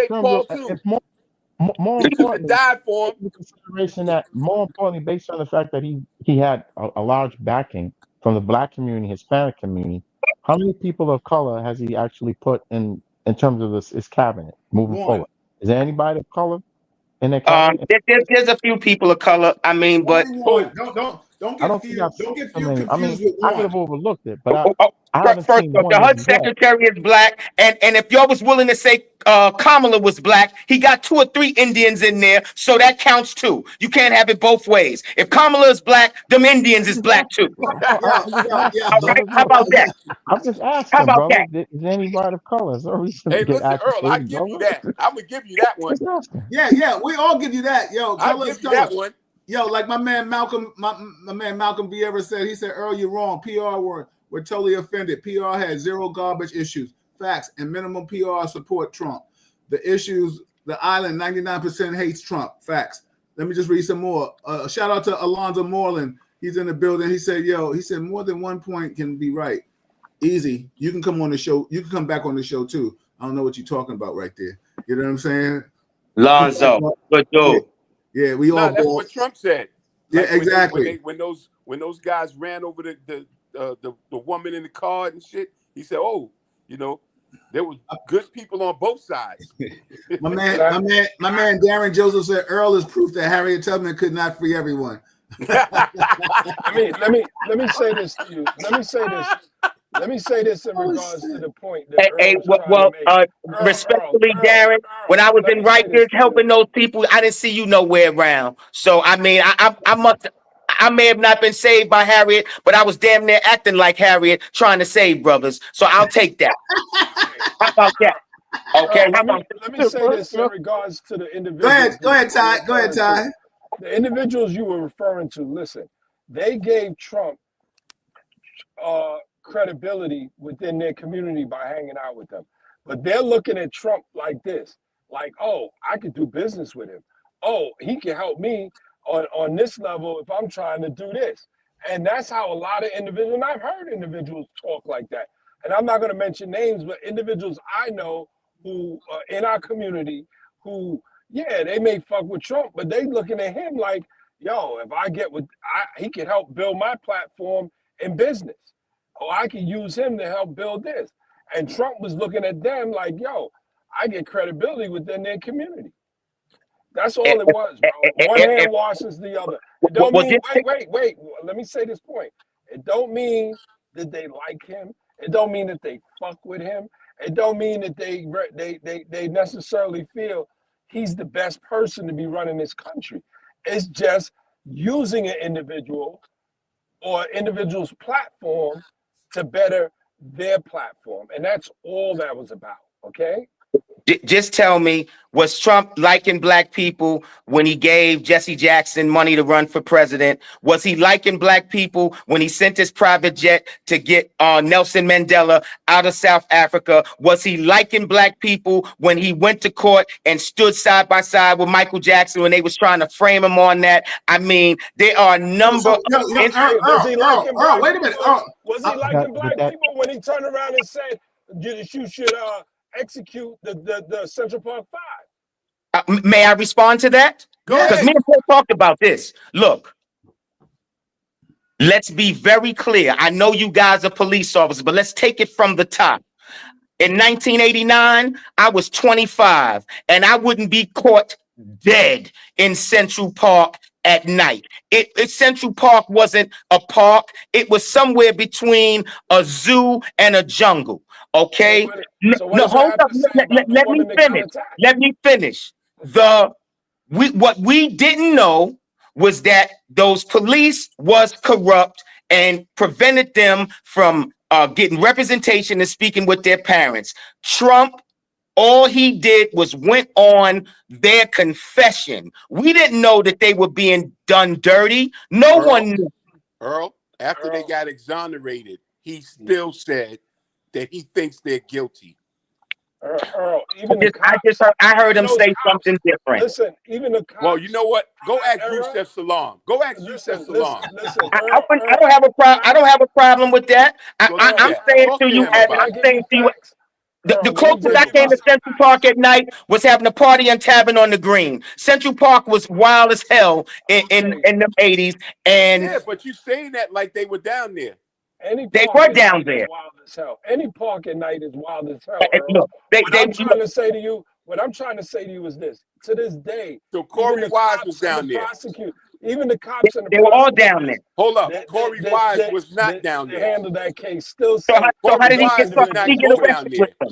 How did he get arrested with them? He went to the precinct with Yusef Salaam because they arrested him. He didn't go to Central Park. He went to the precinct. So when he went to the precinct with them, they kept him? Yes. Well, guess again, they were down in Central Park. I'm not saying being in an area. But yo, you talk about them being in Central Park. We talking about the fact that they was innocent. But none of us knew they were innocent. Your boy said, they confessed. Your boys put a bounty on him. He wanted them executed. Executed. Look, let's not act like that white girl wasn't violated. Everyone was up in arms, man, and they confessed. Earl, what he called for was the execution of these people. Now, let's say they did it, right? Let's just argument's sake, say they did it. They didn't kill her, but he wanted them killed. The death penalty. And Earl, what I was trying to say earlier. Sometimes people react extra to a gang rape. Okay, but that wasn't even his family. I mean, I can see that if that was his wife or if that was his daughter or somebody he knew or loved, he might take that position.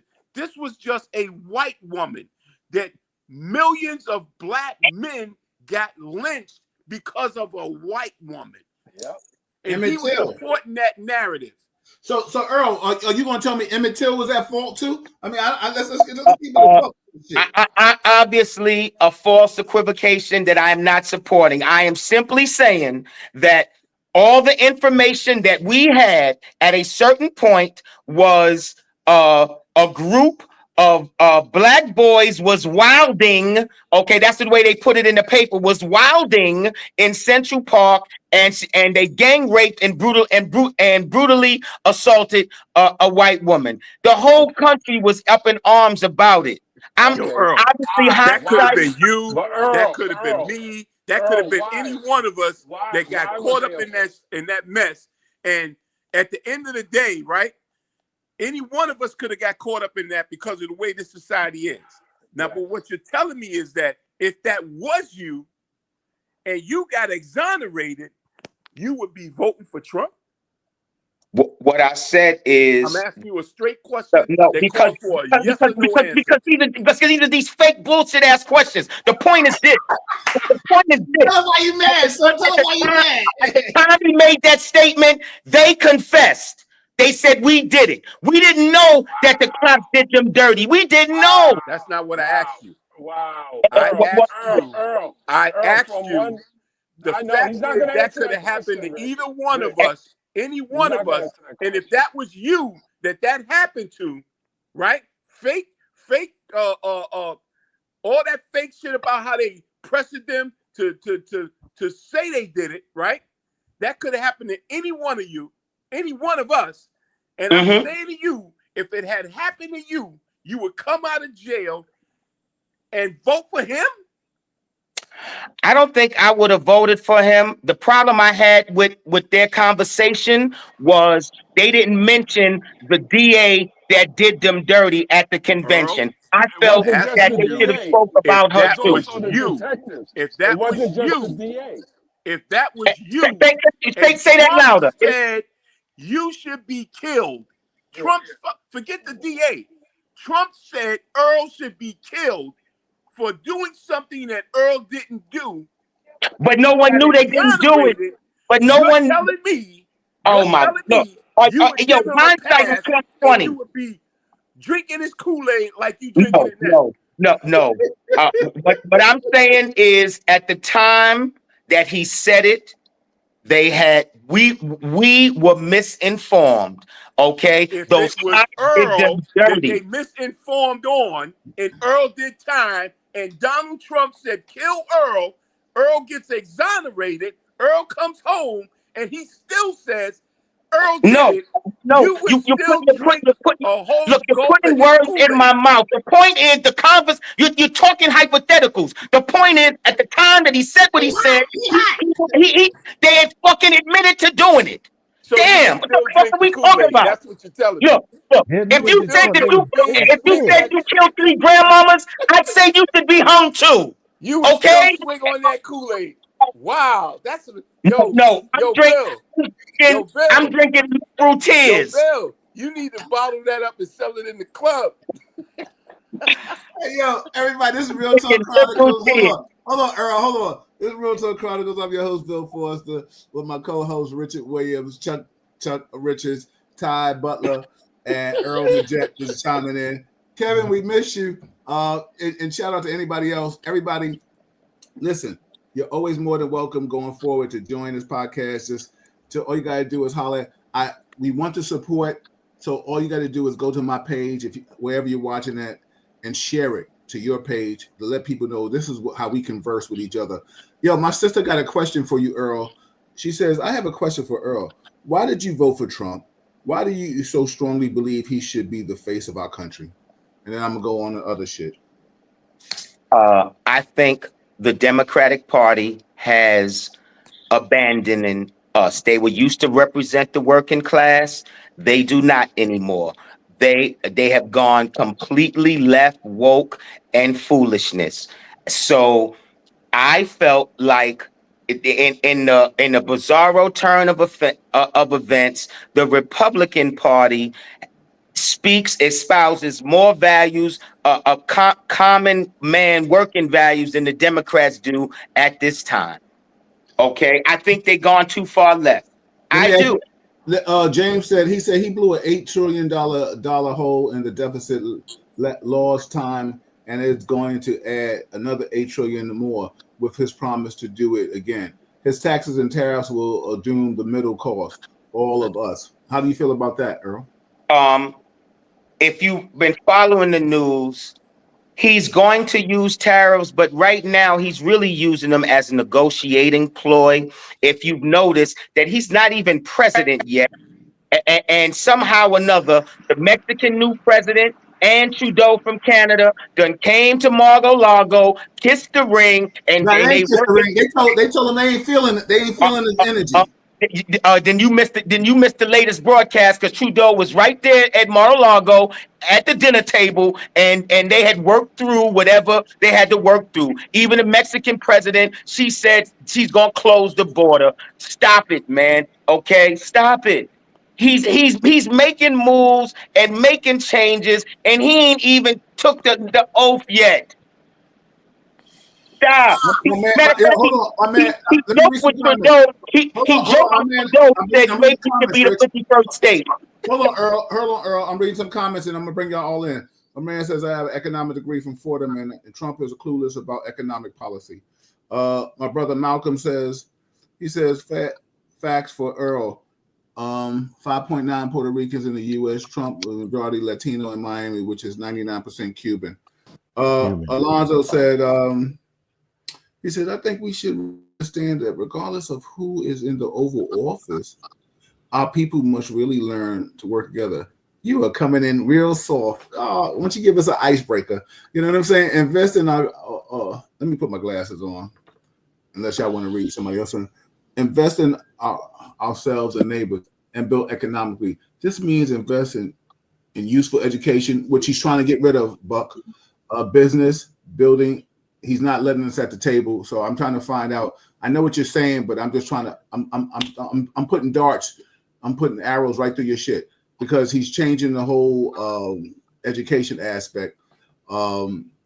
Business, he's not letting us at the table. Building infrastructure and holding each other accountable for investing in the individual goals. That is what we So business and those business opportunity zones that he put together that wasn't helping black businesses. When he called black businesses in these different areas to sit down and talk about what they thought was needed and important, that was all a lie. That all didn't happen. When did he do that? But it didn't materialize into anything, Earl. That was just a show. They brought him into the room, but it didn't materialize into anything. Those business opportunity zones did jump off. You want to say should be more? I'll go with that. But the point is, y'all are acting like black business has thrived under Biden and Trump is going to kill it. Okay, like y'all, it's not true. It's not true. Okay, give me the swath of black businesses that have grown exponentially under Biden. I'll wait, but I won't hold my breath. I can tell you this: Bill and I both became restaurant owners under Biden. How about that? Bang. Okay, I'll play the game. Look, first off, I'm always going to be down for home team. But one of the things you generally hear business people talk about as it relates to Democrats and Republicans is that there are too many regulations to like access to business gets like, okay, I'll give you an example, Bill. You bought a bar restaurant that already had the permit to have seating on the sidewalk. Most people tell me if you don't have that, you got to jump through a hell of a lot of hoops to get those permits. Okay, some people think that the Democrats have a little too many restrictions, and it winds up discouraging business. Okay, that's what the general position is. But Well, don't Earl, say that's I ain't got a that's nickel not in that Democrat. dime, That's Captain. not a you got to go Democratic through the thing, Earl. community board to get Yeah, those yeah, permits. Earl. That's not a Democratic thing. thing. That has nothing to That's do with not a that. that's not a That Democratic thing because that No, it that every has nothing to district, do with that stuff Democratic every Party. is That's not a district, regulated political by issue. the yeah, people that live in the yeah, community. that's city council. That's city council, bro. Yeah. That's Stefania says, hold Okay. on, Earl, hold on. Stefania said, I don't know what we've been chopping it up. It's so good. Stefania must have been talking about something when she said, but Ty, Trump was a Democrat during those times. I don't know exactly what it was. It might have been something that you mentioned, Ty. yeah, I know what she's talking about. When I said that people in our community were using him for their platform and he was using us for his. He was a Democrat at that time. She's absolutely right. Yo, but you know the funny thing about it. He talked about even back then becoming a Republican. He said, and run for president. You can go look at his interview on Oprah for that No, forever ago. Earl, The reason, but you the know Yeah, what reason he because he did if you say? became read what he He said, said, the he said Democratic he would Party run as wasn't a going to back Republican him because Republicans are because stupid. right, yes, and yes. We Republic, all, the the three Democratic of us was Party all was trying to not say going to the back same him. damn thing. So He that's when said, he yo, switched. Republicans are the stupidest people. And he said, I could run for them and they'll put me in office. So, I mean, hey. And Hold on. and guess what? Somehow another, like, look, I am getting the focus of the dark, but somehow another, the majority of American people believe he's the best choice. Okay, and we're going to find out in real time Earl, if that's right or not. let me correct you too. Also, people voted for him, but a lot of people stayed home. Yep, a lot of people stay home. And guess what? They made their vote count in the way that they chose to. Okay, we can only have a conversation about the people that voted. Okay, that's all we can have. Yes. I agree with that, but let's just say there's a lot of people that stayed home. Whether how you feel about But Kamala. but I could just as easily say they stayed home because they was discouraged with what the Democrats was doing. They was discouraged. Same difference. Okay, no one put a gun to their head and said you better not come out and vote. They said no, we don't want to be down with this foolishness. It Period. wasn't Earl. I'm gonna tell you better than that. The individuals that backed Trump and helped put him in office that had power and money, he was willing to stand for whatever agenda they were geared towards, and that's why he made it where he made it. He said, "Okay, that's your agenda. I'm fine with that. If your agenda is, you know what? Yeah, there's too many. There's not enough white people in this country, and the white community is starting to diminish, and the minorities and the migrants are starting to become more of America than white people are, and your agenda is to have more white people in this country, then you know what? I'm going to stand for that because I'm white. Okay, and that's where we're at. Let's address the elephant in the room because you ain't white, Earl, and no matter how this conversation goes and how much you feel he's going to do what he's going to do good for our community, at the end of the day, the reason he's in office and not someone else is because that community started to feel that they were becoming the minority. That's why they did away. They're trying to do. They did away with Roe versus Wade, and they wanted someone in there that was going to stand for their agenda, and that's what they did. Look, That's what it is. Look, one of the classic things in this election was one of those places, I forget the name of the part of Texas where that south border is.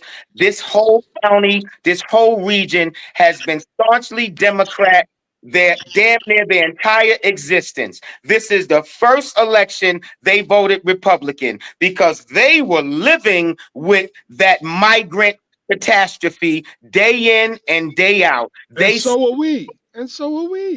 But So are we as New Yorkers. but what I'm saying to you is they voted their interests. We want the border closed, and a lot of those people. It ain't about the border, Earl. I'm sorry to cut you off, but it ain't about the border. You know what it's about? It's about these individuals coming to our country, right? And a lot of them have the skills and talents and abilities to do certain jobs of labor that we and others do, and they do it to a greater degree. They work harder, and they don't come to work with the BS, and they just get it done, and they get it done for a cheaper rate. And that's what that's where the issue comes in at. And It ain't about the border, bro. of course that is a problem. But guess what? Like you guys are retired cops, and you telling me if they hired 50, if they let 50,000 dudes, glorified security agents, become cops, so now they're gonna pay you lower, you have a problem too. You be like, what? No, but Earl, it's not about them paying them less. It's about the fact that you know what, they weren't getting the jobs. But let me give you a little bit of history. This country did the same thing when it came to black people. Okay, when black people started after slavery was abolished, and black people started to farm their own lands, and they weren't slaves anymore, and they started to build their own communities, and we started to stand up and do certain things and take away business and certain we were selling our crops. What happened was they were like, no, these black people can't do this to us.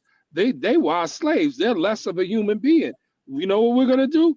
We're gonna go in their communities and we're gonna kill off all the men, women, and children.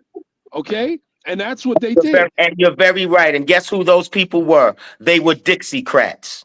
Okay, they were not Republicans. They were Dixiecrats, Democrats. Okay, All right.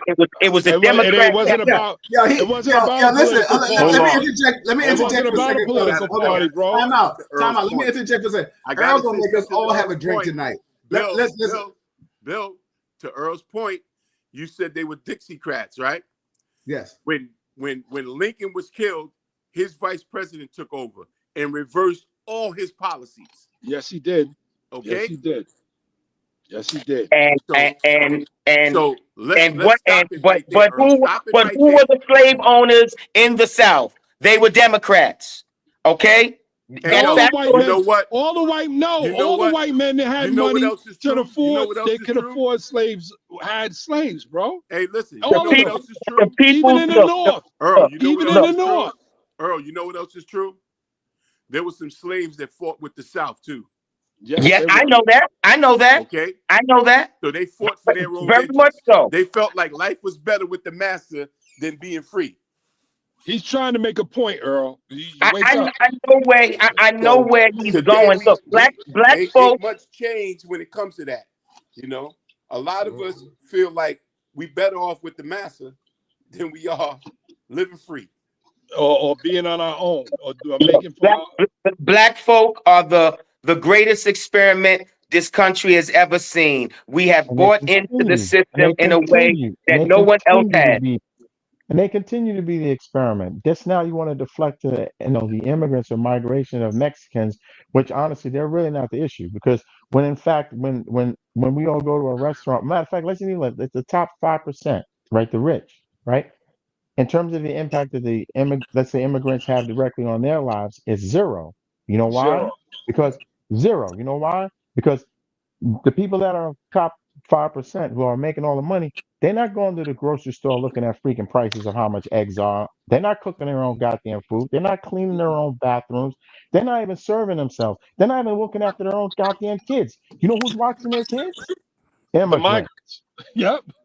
Thank you. Immigrants. Thank you, Chuck. So let don't so who's harvesting and going into these different places and picking up cabbage and all types of and harvesting all the different crops throughout here and in other countries for the purposes of eating. They're immigrants. They even But have yo, certain programs where I they A bring get lot it. of immigrants those But into Chuck, the a lot of even those more than yes, that, brother, construction jobs they the were taking, man. 1% that own these for the what? companies, they're the ones The that take their construction jobs. businesses overseas Those because labor the jobs labor is on the cheaper. construction They're sites, not. They man. don't want to pay us the right money as an And American. they don't have That's to why pay the you because businesses have left, they got a and cheap they're the migrant to pay. 1% that are supporting your boy Trump.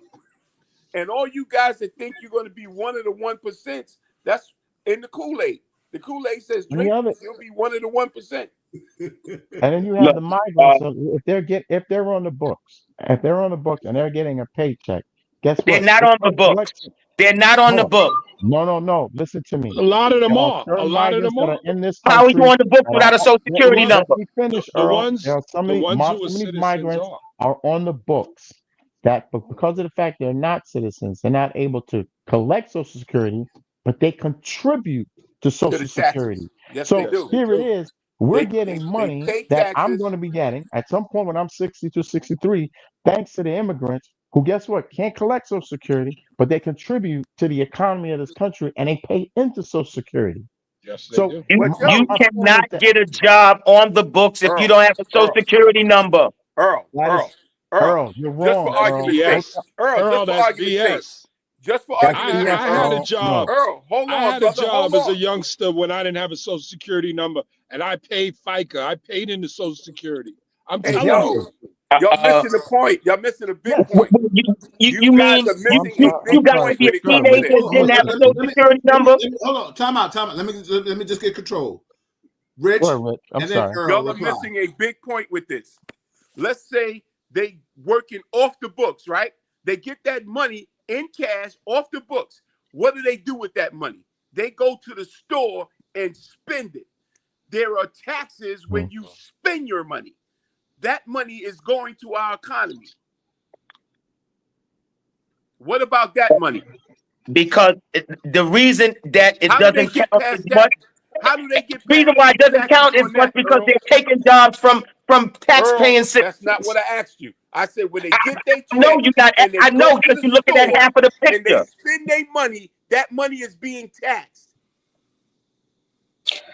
Bro, Bro, So the they jobs that they contributed are, to the economy. look, the jobs that they have I'm are the just going to jobs end that. this here. Whether you like it or not, most of the people that in those conversations when they came out of voting said that the immigration stuff was a problem. No matter how you want to rationalize it, that's what the voting bloc said. Live with it. But the That's what they voting block said. is going. No, Immigration has Rich But is been the talking voting about block is Rich going is off talking of. about immigration. following They're the going. money, A Earl. lot of it. The A lot Every of the president voting government block. is has going to had Hey, lose a problems lot with of tax immigration. dollars from these so-called immigrants because they spend money. and And those immigrants that we're putting up in these hotels and giving them putting money on these damn cards, they taking that and a whole lot more right back. but guess Start what, up. Earl? I'm not hearing that. That's. And But stop. the Earl, that's not the big Bro, issue. I'm gonna give you. The big I'm, issue. Girl. The big issue. Not to cut you off, Chuck, but the big issue Mhm. wasn't the money they were getting and being put up in these hotels. That wasn't the issue. The issue was that they were taking jobs that regular citizens the regular citizens So could have had, and they were 25.7. getting the jobs. They were underbidding the jobs and doing good work. And I'm telling you, it's the same mindset and the same concept that when we came out of slavery, how white people felt towards us and how they acted towards us. There's hatred in white families to this day based on that same concept that, you know what, those black people, they were underbidding jobs that my daddy or my great grandfather was putting in for, and we went broke because they were getting the jobs and we couldn't get it because they were underbidding us. It's the same Hey, concept, Ty, bro. Ty, you absolutely right. But it happened during white people slavery. wasn't How is losing a white construction man going to jobs. get a It's us job that's during losing those slavery if construction the jobs. labor is No, free? they're losing the construction jobs too. How They're was a Yo, If white you go man to a going to get a construction job site during there, slavery enslaved when labor jobs was of killing free? us. dude, if you go to a construction site in New York right now, the majority of people on the construction site are not us and they're not white. Okay? Even the road work jobs, they're not us and they're not white like they used to be. And that's Yo, the problem. how was a And white man going to get a I'm job not during saying that's not a slavery problem. What I'm when saying is labor that was it was free? it was part of it was a combination. They did have a problem with us. Look, there's like as someone that has worked in the system in this way, bear with me for a second. Okay. When someone is homeless, a regular a man homeless, the living conditions, them shelters are disgusting. Okay, they are not refurbished 5-star hotels. Next point, they do not get money on cards to spend indiscriminately, okay? But those migrants do. And here's the final point. Chew on this, okay? When those homeless American citizens get a voucher, it's usually city FEPs. Guess what? None of the builders in here want to take city FEPs because the city takes so damn long to pay. Those migrants are getting what's the other thing? What's the federal thing? The migrants are getting the other housing, Section 8. And so they're not only they're getting money, staying in better places, they're getting a better option to secure housing. Me, as an American citizen, I think that's wrong. I'm But they're not sorry. getting. But they Hold can't on, get hold on, Section hold on 8. for a second. They Hold on, can't hold on get for a second. Section 8. Hold I on, just hold want to on, address. Section 8. Ty, time out. Ty, you go first. Rich, and then Chuck. Go. I just want to address the one issue, Section 8. They can't get Section 8 unless they're a citizen, bro. Okay? They're not Giving them getting Section 8. Can I help you with something? Can I help you with something? Right now, I work in a shelter. I work in a men's shelter. A shelter and Section 8. A shelter and Section 8 are two totally different things. Are you listening to me the same way you want me to give you deference to being a police officer? Listen for a second. I am saying to you that homeless American citizens that are in shelters, when they finally qualify for housing, are usually given the city. Vouchers. They're usually given a city FEPS voucher.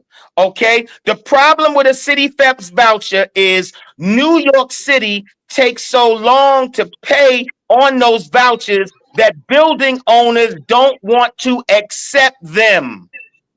What I'm saying to you is that those migrants in those 5-star refurbished hotels, they are not getting city FEPs. They are getting Section 8 vouchers. Okay? I'm sorry to bring you this bad news. I think that's wrong. Period. Earl. Okay. So you're telling me where you work at, you are giving migrants Section 8 vouchers? No, what I'm saying Or is is that what you heard? no. What I'm Is saying, that what you heard? no, Because you went from what you know to what you heard. I'm telling you what I know being in the field. So you in that field have worked and given vouchers to migrants. No, I haven't given vouchers to migrants, but So if someone claiming the knowledge that you're trying to claim, because that's not true. Right? So then let me say this. That's Then not from now, true. so from now That on, Bill. is not true. So from now on, Bill, man, when we're talking about that's not police, true. you can't talk nothing about some section of police because that wasn't your section. Either I have an understanding of what's going on in an environment, or I don't. Just put clarity on your section. No, you didn't put clarity on it. You're trying to find a way. You're trying to find a way to listen what I said. I am telling you that they're getting vouchers. You are giving telling you out they getting Section vouchers. 8 vouchers to migrants.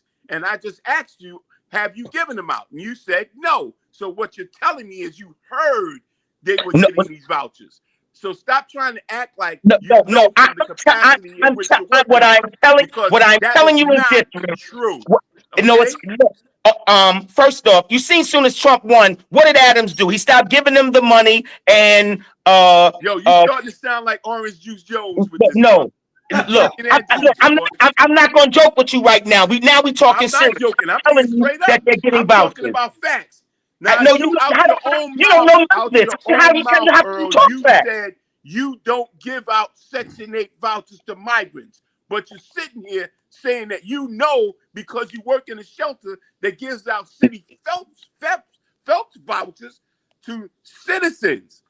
How does that go with what you just claimed to know when you don't do that?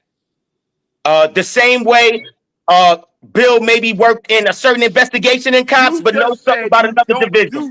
Same thing. But same thing. To claim like that's the same thing as them being in law enforcement and know about law enforcement. And I'm telling you, with look, migrants. You don't deal with migrants. So stop But I'm saying telling it like you dealing with migrants. You don't deal with them. they're giving you're trying. Look, Earl, you don't do you deal want to with take a bet migrants on this out or of your not? own You mouth. better You drink. said that. I They asked you gave them that and you Section 8. said no. They're not giving them I city asked felt. you that and you said no. So stop acting like you do. No, but because I'm in the field, I am aware of what's happening. You can think of it from my perspective. Don't you Yo, I think can work in people the like me hospital would mopping be floors, but very, that don't don't mean you I'm in think the people surgery like me room. would be very upset at the notion that citizens, that the people that we're working with, that can't get Section 8, but getting those vouchers? I'll give you another thing. You Those saying migrants, stuff that ain't those true, Earl. migrants were You getting entitled catered to your to. own opinion, but not your own facts.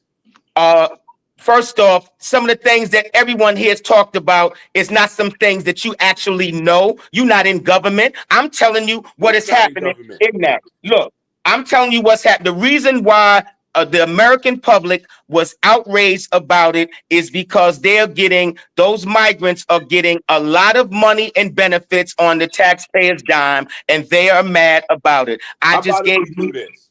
How I about if just we gave take you the a Native specific Americans? example How about if we because take the think only about it. people? How are those people How about getting? if we How could are they take the getting only places? people that can really claim this country, and that's Native Americans, and let them decide who should be here and who shouldn't? Because the first motherfuckers they'll throw out is them white boys. Look, and I'm not crying no crocodile tears over that. All I just said Well, is one of that them will be one of the Agent reasons Orange. one of the reasons that One the of them will be American that orange people dude. voted the way they voted is because we were spending a lot of money on these migrants. They're getting catered food in the Roosevelt Hotel. They not getting the slop that they getting fed in these shelters. They was getting cards with money on them. Yo, and you don't take my word for it. You just saw Mayor Adams give a press conference after Trump won, said he was gonna stop giving them cards. So so I guess he lying too. Stop, man. Stop. Matter of fact, you would look, check this out, Bill. Mayor Adams, you still got people. Ask them off the record what they was giving those migrants. Okay, ask him. I'll do that. I'll definitely do that. Thank you. Everybody, this is Real Talk Chronicles. I'm your host, Bill Forcer, with my co-host Richard Williams, Hey, Todd Earl, I Butler, love you, man. Brother Earls, and Chuck Richards. Hold on. I just want to read some more of these comments. Fellas, please go back. First and foremost, go to my page and share it to your page so that people could see how we get it in. Earl, I guess we're going to have to come back next week, fellas. Let's come back next week. Anybody out there that has a Trump-esque energy, you want to join the panel, please come and rock out. Listen, this is not jump on Brother Earl night. This is just the fact that Earl's by himself and we're not in the same page. So I ask anybody, I see my man Bill from Ohalo's in the building. I see some other people. Please shout out to the people that have been chiming in. I'm gonna post up some comments and questions and stuff like that. Let me just show this real quick. James said, Earl, if you're really an economic major, that you know those tariffs will doom our economy because rich corporate owners move all manufacturers overseas to make more money. Stephen Wonder can see that. What you feel about that? One of the points of a tariff is to encourage some of the American companies that have moved their manufacturing outside of the country to come back. Okay. Yes, I do know a little bit about economics. Okay. How about that? The tariffs are part negotiation tool and part policy. If you look, I'll give you an example. Do you know in Germany, American autos have 100% tariff on them? Okay, 100%. Okay, so if you go to Germany or France and try to buy your American car, you're going to pay out of the wazoo. The problem that y'all don't seem to understand is that these tariffs and stuff, the other countries have been doing all the while. And I'll give you a little history of it, Mr. Economic Man that might not know what the hell he's fucking talking about. Okay? Okay? I love it. Everybody, tell what you're talking about. Look, when America won World War II and bombed out Germany and Japan, with the Marshall Plan, we helped to build those countries back. And what we said to them in an effort to help them build was that you can charge tariffs on our products and we won't charge tariffs on yours. The problem is that was 70 years ago. Enough already. That's the problem. Okay, so let me do some economic history for the dude that don't know no economics. Well, hold on. Let me just say this. Who you talking about? Me or Rich? You must No, be talking about Rich. I'm talking about my man. Look, James. I'm just putting it out there. God damn it, I'm just putting it out there. I'm shooting back. Let me grab the mic. He's talking about my man James Baker, who says he has an economic degree from Fordham. So, yo, Guy, you're always welcome to join the panel next week. We can bring everybody back and we can converse about this. The bottom line is, yo, if you're talking about something that I don't know, I yield back. But the bottom line is when somebody talk about something they know, then I'm gonna let it know. My man Alonzo, he said in regards to people kissing the ring, there are a lot of foreign leaders that will visit Trump because they think he will have a chance to manipulate him, like Putin openly jokes that he does to Trump. How you feel about that, Earl?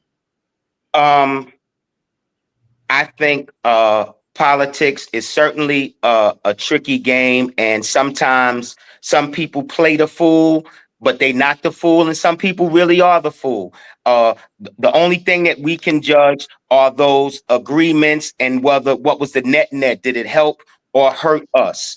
Okay, we're talking about those tariffs. He said he was going to put 25% on Canada and Mexico. Somehow or another, he had a conversation with both those people, and they agreed to do what he wanted to. So, well, let me just say this. Let me interject. How'd that wall go back then when he pressed Mexico on that? Guess what? The Mexicans said that we're going to close our border. So whether they build a wall or not, they said that they're going to do what they got to do. So I would argue that what Trump wanted is getting done. Now we will see.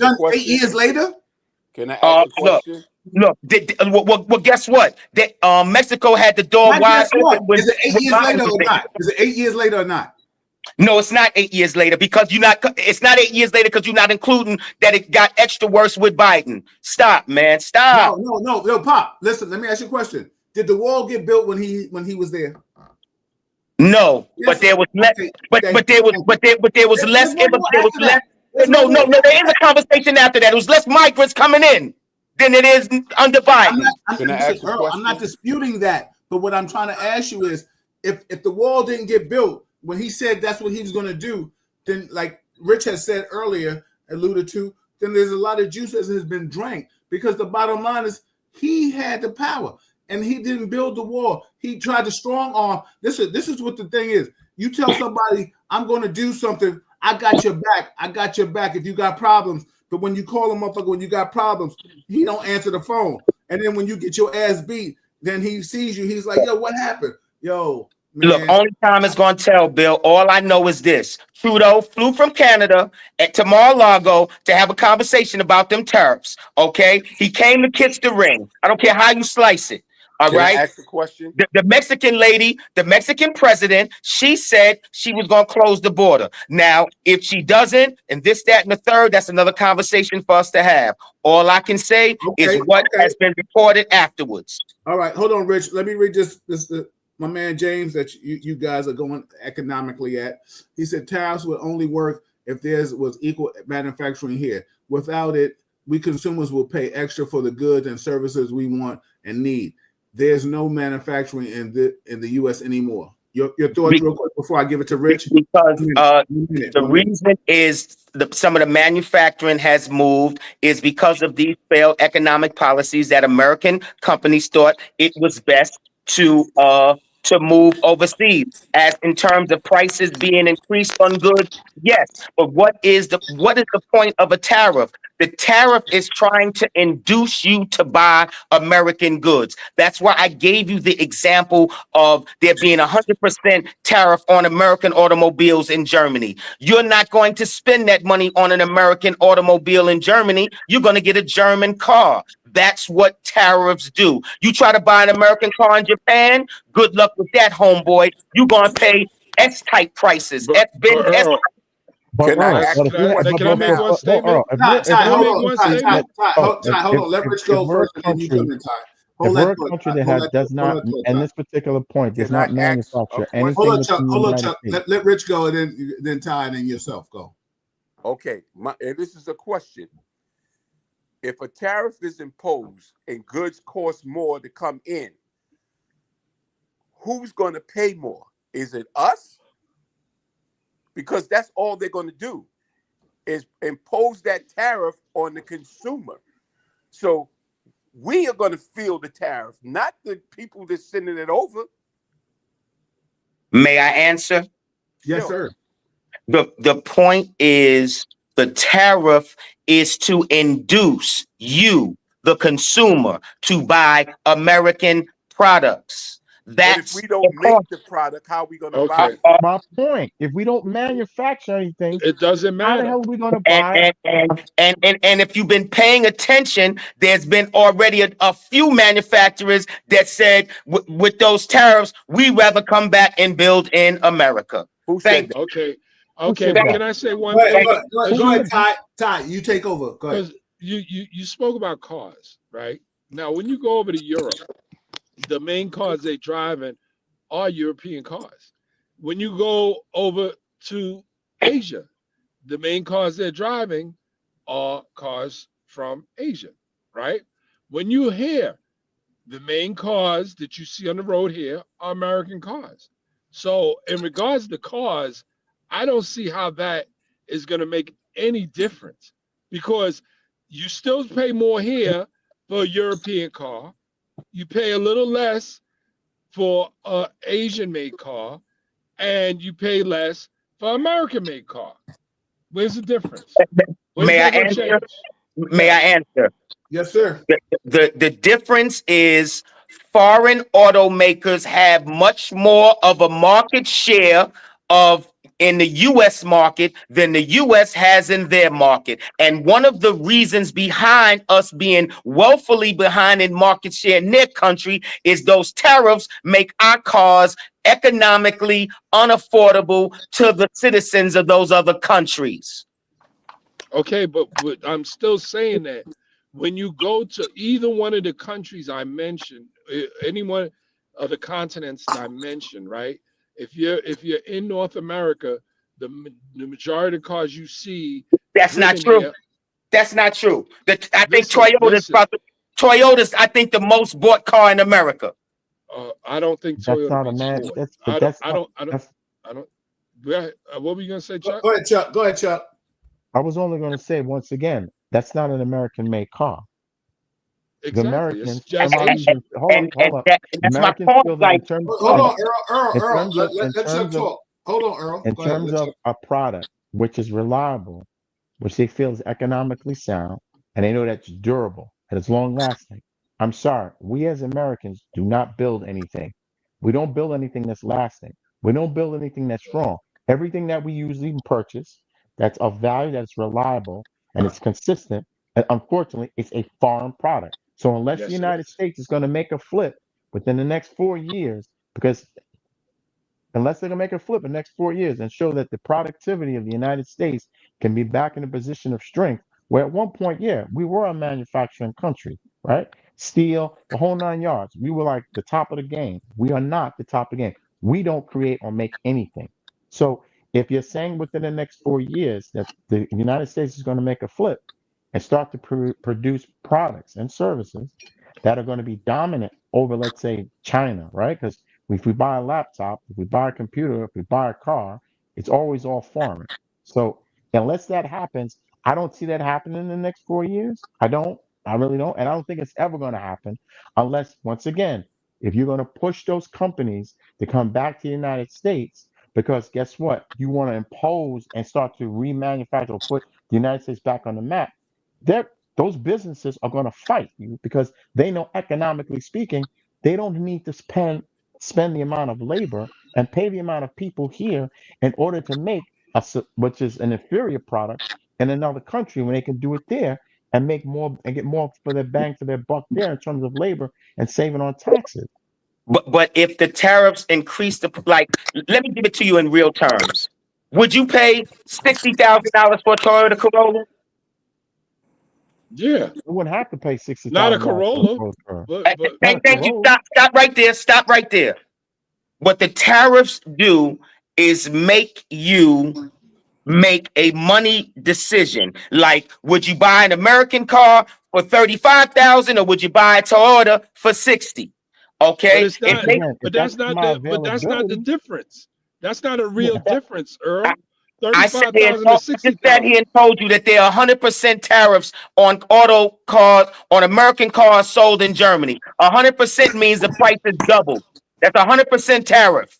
Okay, which means so if there's a no car one in costs Germany buying an American $30,000 car, in right? America or $35,000, it costs 70 equivalent $70,000 in that foreign country. It is a And the Which means hundred. that same they're is not. here.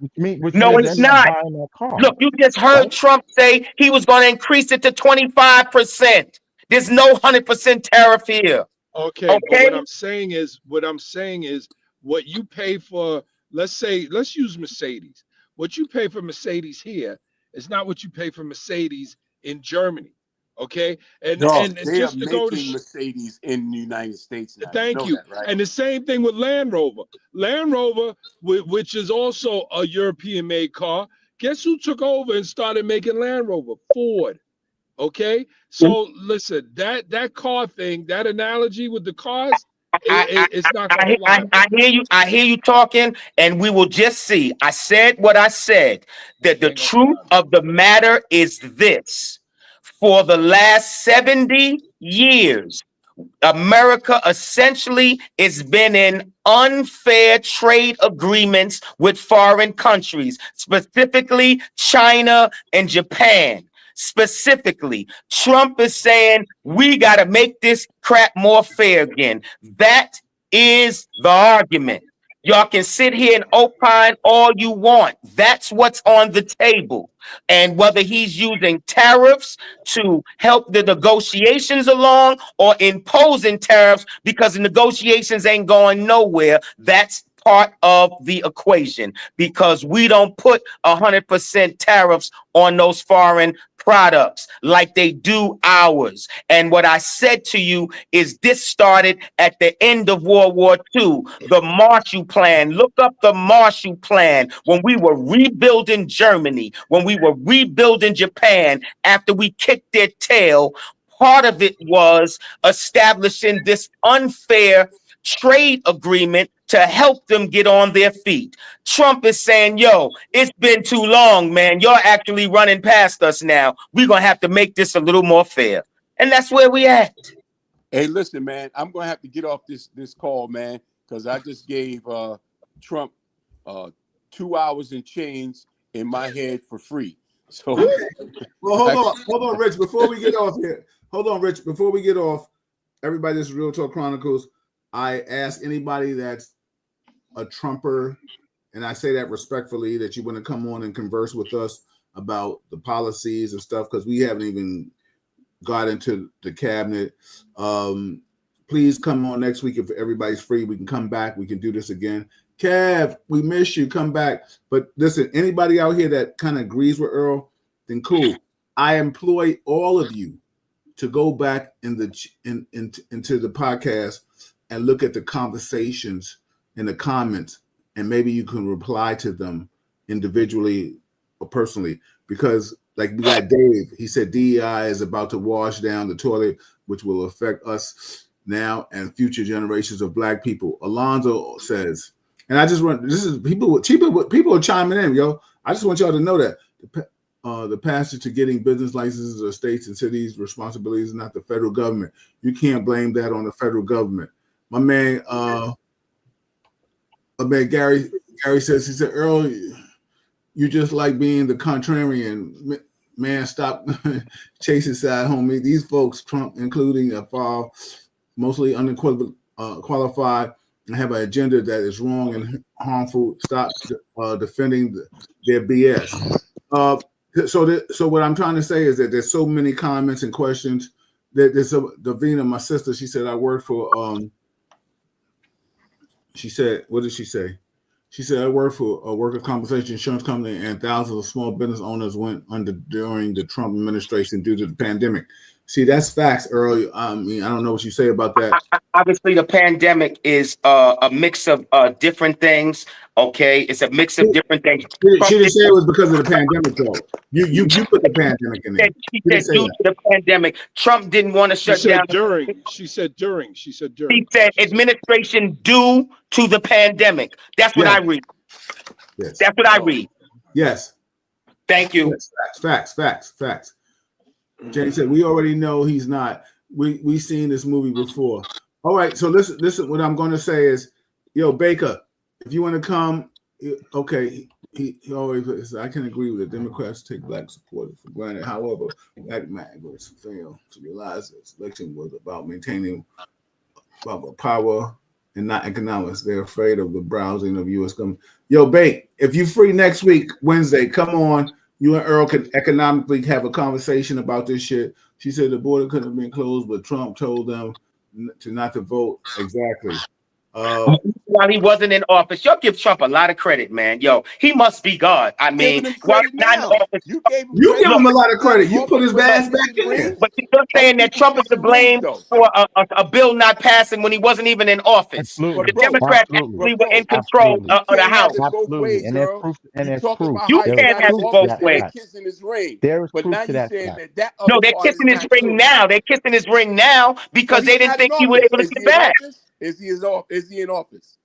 He called his supporters. He's the president-elect. He's the president, but he's not in office, right? So you talking about the effect he's having now, and he's not even in office. But he's the president-elect. Stop. Look, no, you trying to have it both ways. You're saying he had a sway in a democratically controlled Congress while Biden was the president. I call bullshit. He did.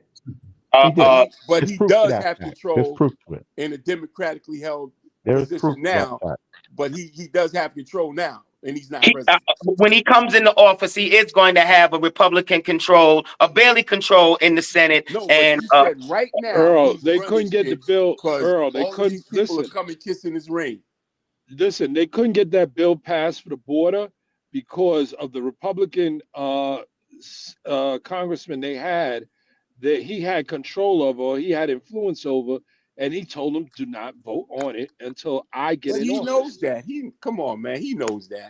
Yo, hold on, Rich. Hold on, fellas. Hold on. Yo, Baker, I'm asking you to come on next week. He said, nah, bro. He said, you need a history lesson. During the Reconstruction, the racist switched parties, and Republicans opposed every piece of legislation to help our people since the 1860s. Look, I want you to hold that. I'm ready to play history with you, James. I'm ready to play history with you, James. Okay. Yeah. I call in. All right. I call in because they call them Dixiecrats in the South for a reason. Okay. They call them Dixiecrats for a reason. The Democrat was a slave owner. They called them Dixiecrats because the whole issue behind the Civil War was that the Northerners had a problem with the Southerners making all their money off of free labor. And it wasn't about slavery. It was just about their economy was flourishing because they had free labor. And up here, it was all agriculture and industrialism, more industrialism, and they didn't have free labor. And that's all the Civil War was about. And I'm inclined to agree with you. My point still resonates that the Southerners were seen as Democrats, not Republicans. Okay, Lincoln was a Republican. Okay, that's all I'm saying. So was Lincoln, Ronald Reagan too. What happened with that? And guess what? There were Reagan certainly did some stuff I like, because I have no problem saying it. I voted for Reagan over Dukakis. Dukakis, his damn wife was a druggie.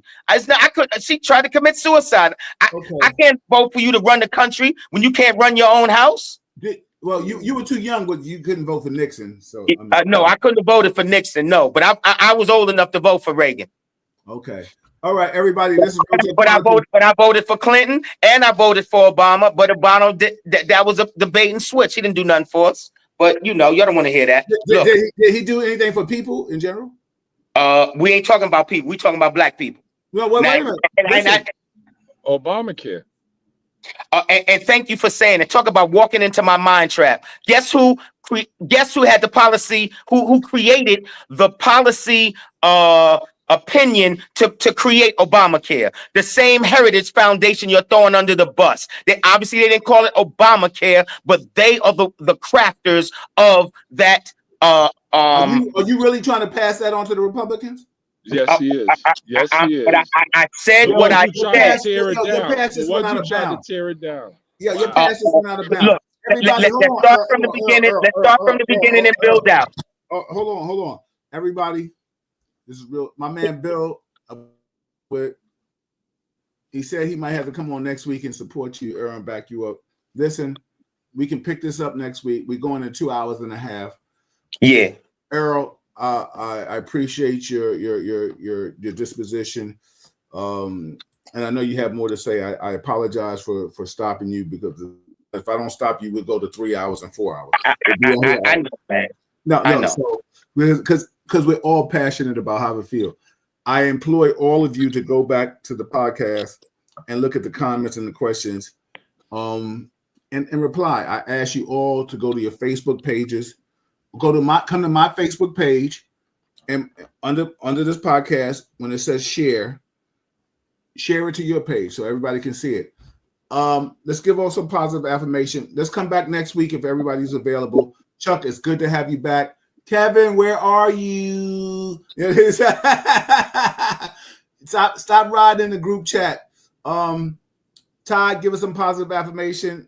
When Earl comes back, he can give us some. Chuck, Rich, and I'll close out. Come on, Todd. Say whatever you want to say, baby. You got 3 minutes, baby. You got 3 minutes. Take your time. Go ahead. I don't need 3 minutes. I feel that well, as a society and as a people, we're all passionate about how we feel, about how economics is affecting us and our families, about how politics, no matter what goes on there, every administration, I don't really see where it really benefits us as a people, but I think a lot of it has to do with based on our mindset, where we are and what we're doing, and based on that, we'll just have to wait and see what goes on with this administration. That's it. Brother Earl, positive affirmation or anything you want to close out with, brother? Go ahead.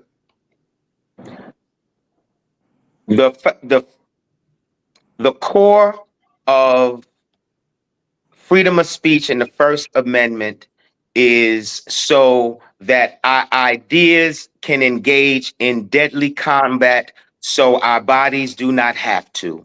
Okay? Spirited debate is the founding principle of free speech. So all of these conversations are valid. All of these conversations are necessary. Whatever side of whatever side you believe you're on or even think is right, the idea is for us to engage in spirited conversation and debate. So it stays in, and the real ideas will win. History is will say that. So be who you are, say what you believe, and you don't have to take it personal, but we're still friends, okay? And that's really all it is. I did fight. I appreciate that. Chuck, your thoughts and comments on it? Yeah, man. I mean, bottom line, real quick, the reason that we're all capable to sit here is because we all understand very clearly that as friends that we are able to agree to disagree. And I think if more people, despite whether it be race or class issues, were in a position to have these conversations openly where they didn't become heated exchanges, and we're able to actually get to the bottom line of what everyone really wants. And I think everyone wants to be put in a position where, in fact, they just want to be able to provide for their families. They want to be able to live in a position where, in fact, they can provide education and just to be in a position that they can move forward in life without any handicaps or any restrictions, despite who they love, where they live, or what they do for a living. So, I mean, I feel blessed to be in a position to be with you brothers and have these conversations. But Brother Earl, every now and then, he needs a swift kick in the ass. That's all. Yo, I'm gonna give it to him. Earl, come by I love tomorrow him, and see man. I me. love you, Earl, man. I love you, brother. You crazy cat, man. You a crazy cat. Yeah. And what did I tell you last week, man? That's what you said about yourself in the yearbook. You said you was a crazy girl. That's what you said. Okay. So, Yo, Rich, go ahead, brother. Hey, listen, I like Chuck said, man, I love Earl, man. That's my dude, man. But quick thing as it relates to the situation we're in right now with this election. Trump won. Black man goes into a Chinese restaurant. He says, I don't eat pork, but so give me some fried rice with chicken in it. They come back with fried rice, but it's got pork in it. He said, yo, I ordered chicken, but the Chinese lady can't really relate to what he's saying. He said, listen, I didn't order this. Give me the chicken fried rice. He said, listen, I didn't order this shit. She said, he said, listen, miss, I didn't order this shit. She said, you order shit, you eat shit. So all you voters that ordered shit, you're going to have to eat it. And I digress. I can't argue with That's a good one, Rich. That's a good one. Yo, exactly. As they say, check 1, 1, 1, 2, 2, 2, check, right? Listen, the bottom line is Baker said he's going to try to come on next week. What I love is that we have intelligent men, especially men of color, that sit down and converse with each other about things that's going on in this community, whether we agree or disagree. Kev, we want you back. You don't make this show, but you're part of it. So come on now, stop playing. You had a little fever tonight. Let's give Kevin some prayers. He had a little fever tonight. He said he couldn't come in. Let's give him a thermometer and give him a little compress on his little forehead. Love you, Kev. You know what I'm saying? But we're gonna talk about you in the chat room in a few minutes. We're gonna get in your ass. Listen, the bottom line is it's all about conversation. It's about able to articulate yourself to a certain degree without being disrespectful. And even if we take our volumes up a certain knock, it is what it is. Bottom line is we respectfully agree to disagree because it's love. And when you see, that's what the whole conversation is about. When you respect somebody, you can kind of get it in. You know what I'm trying to say? Because and Earl, I give you a props, and I shouldn't have to do that because I ask more people all the time to come in and converse with us. So I give you your props for standing in the alley and taking the blows. You know what I'm saying? Because you swinging back and you blocking. You're doing a great job. You know what I'm saying? I didn't say you win, and I didn't say you make sense. I just said you're doing a good job. I love you. But bring your ass out tomorrow. You, Rich, and Chuck. I plan on coming out. But like my daddy used to say, I ain't saying I want every fight, but ask them niggas if they want that job again. How about that? Okay. I co-sign that. Listen, I'm a fighter, so I co-sign that 200%, bro. I co-sign that 200%. Let me tell you something. It take ass to get ass. And you better believe it. And when you tell me you're gonna kick my ass, what you think I'm gonna stand there and do? Right. I'm gonna stand there and watch it. So you can't leave yours at home. You got to bring it with you. So with that being said, tomorrow, for anybody that's listening, come out tomorrow. I brought the logo back out. I got Reggie Wells and B Fats. What time? What time? Anytime after 4 o'clock, man. Anytime after 4 o'clock. So we will be there. Something new. real classics, throwbacks, something you can sing along and you could laugh and joke. Our age group. Yes. Harlem ready. doesn't have anymore. Listen, our Thursdays are back. Everybody, on behalf of Ty Butler, Brother Earl, Chuck Richards, Richard Williams, I am Bill Forster. This is Real Talk Chronicles. You're not getting this like this no other way. Besides, all due props to my mentor that I respect him so hard body, Roland Martin. You're not getting this any other way. So listen, next Wednesday, come on, before the holidays, pop off, because this is what we do. Brother Earl, Ty, Chuck, Rich, salute. Peace. Peace, y'all. Listen, I'll come to Row House. I'll fly in just to come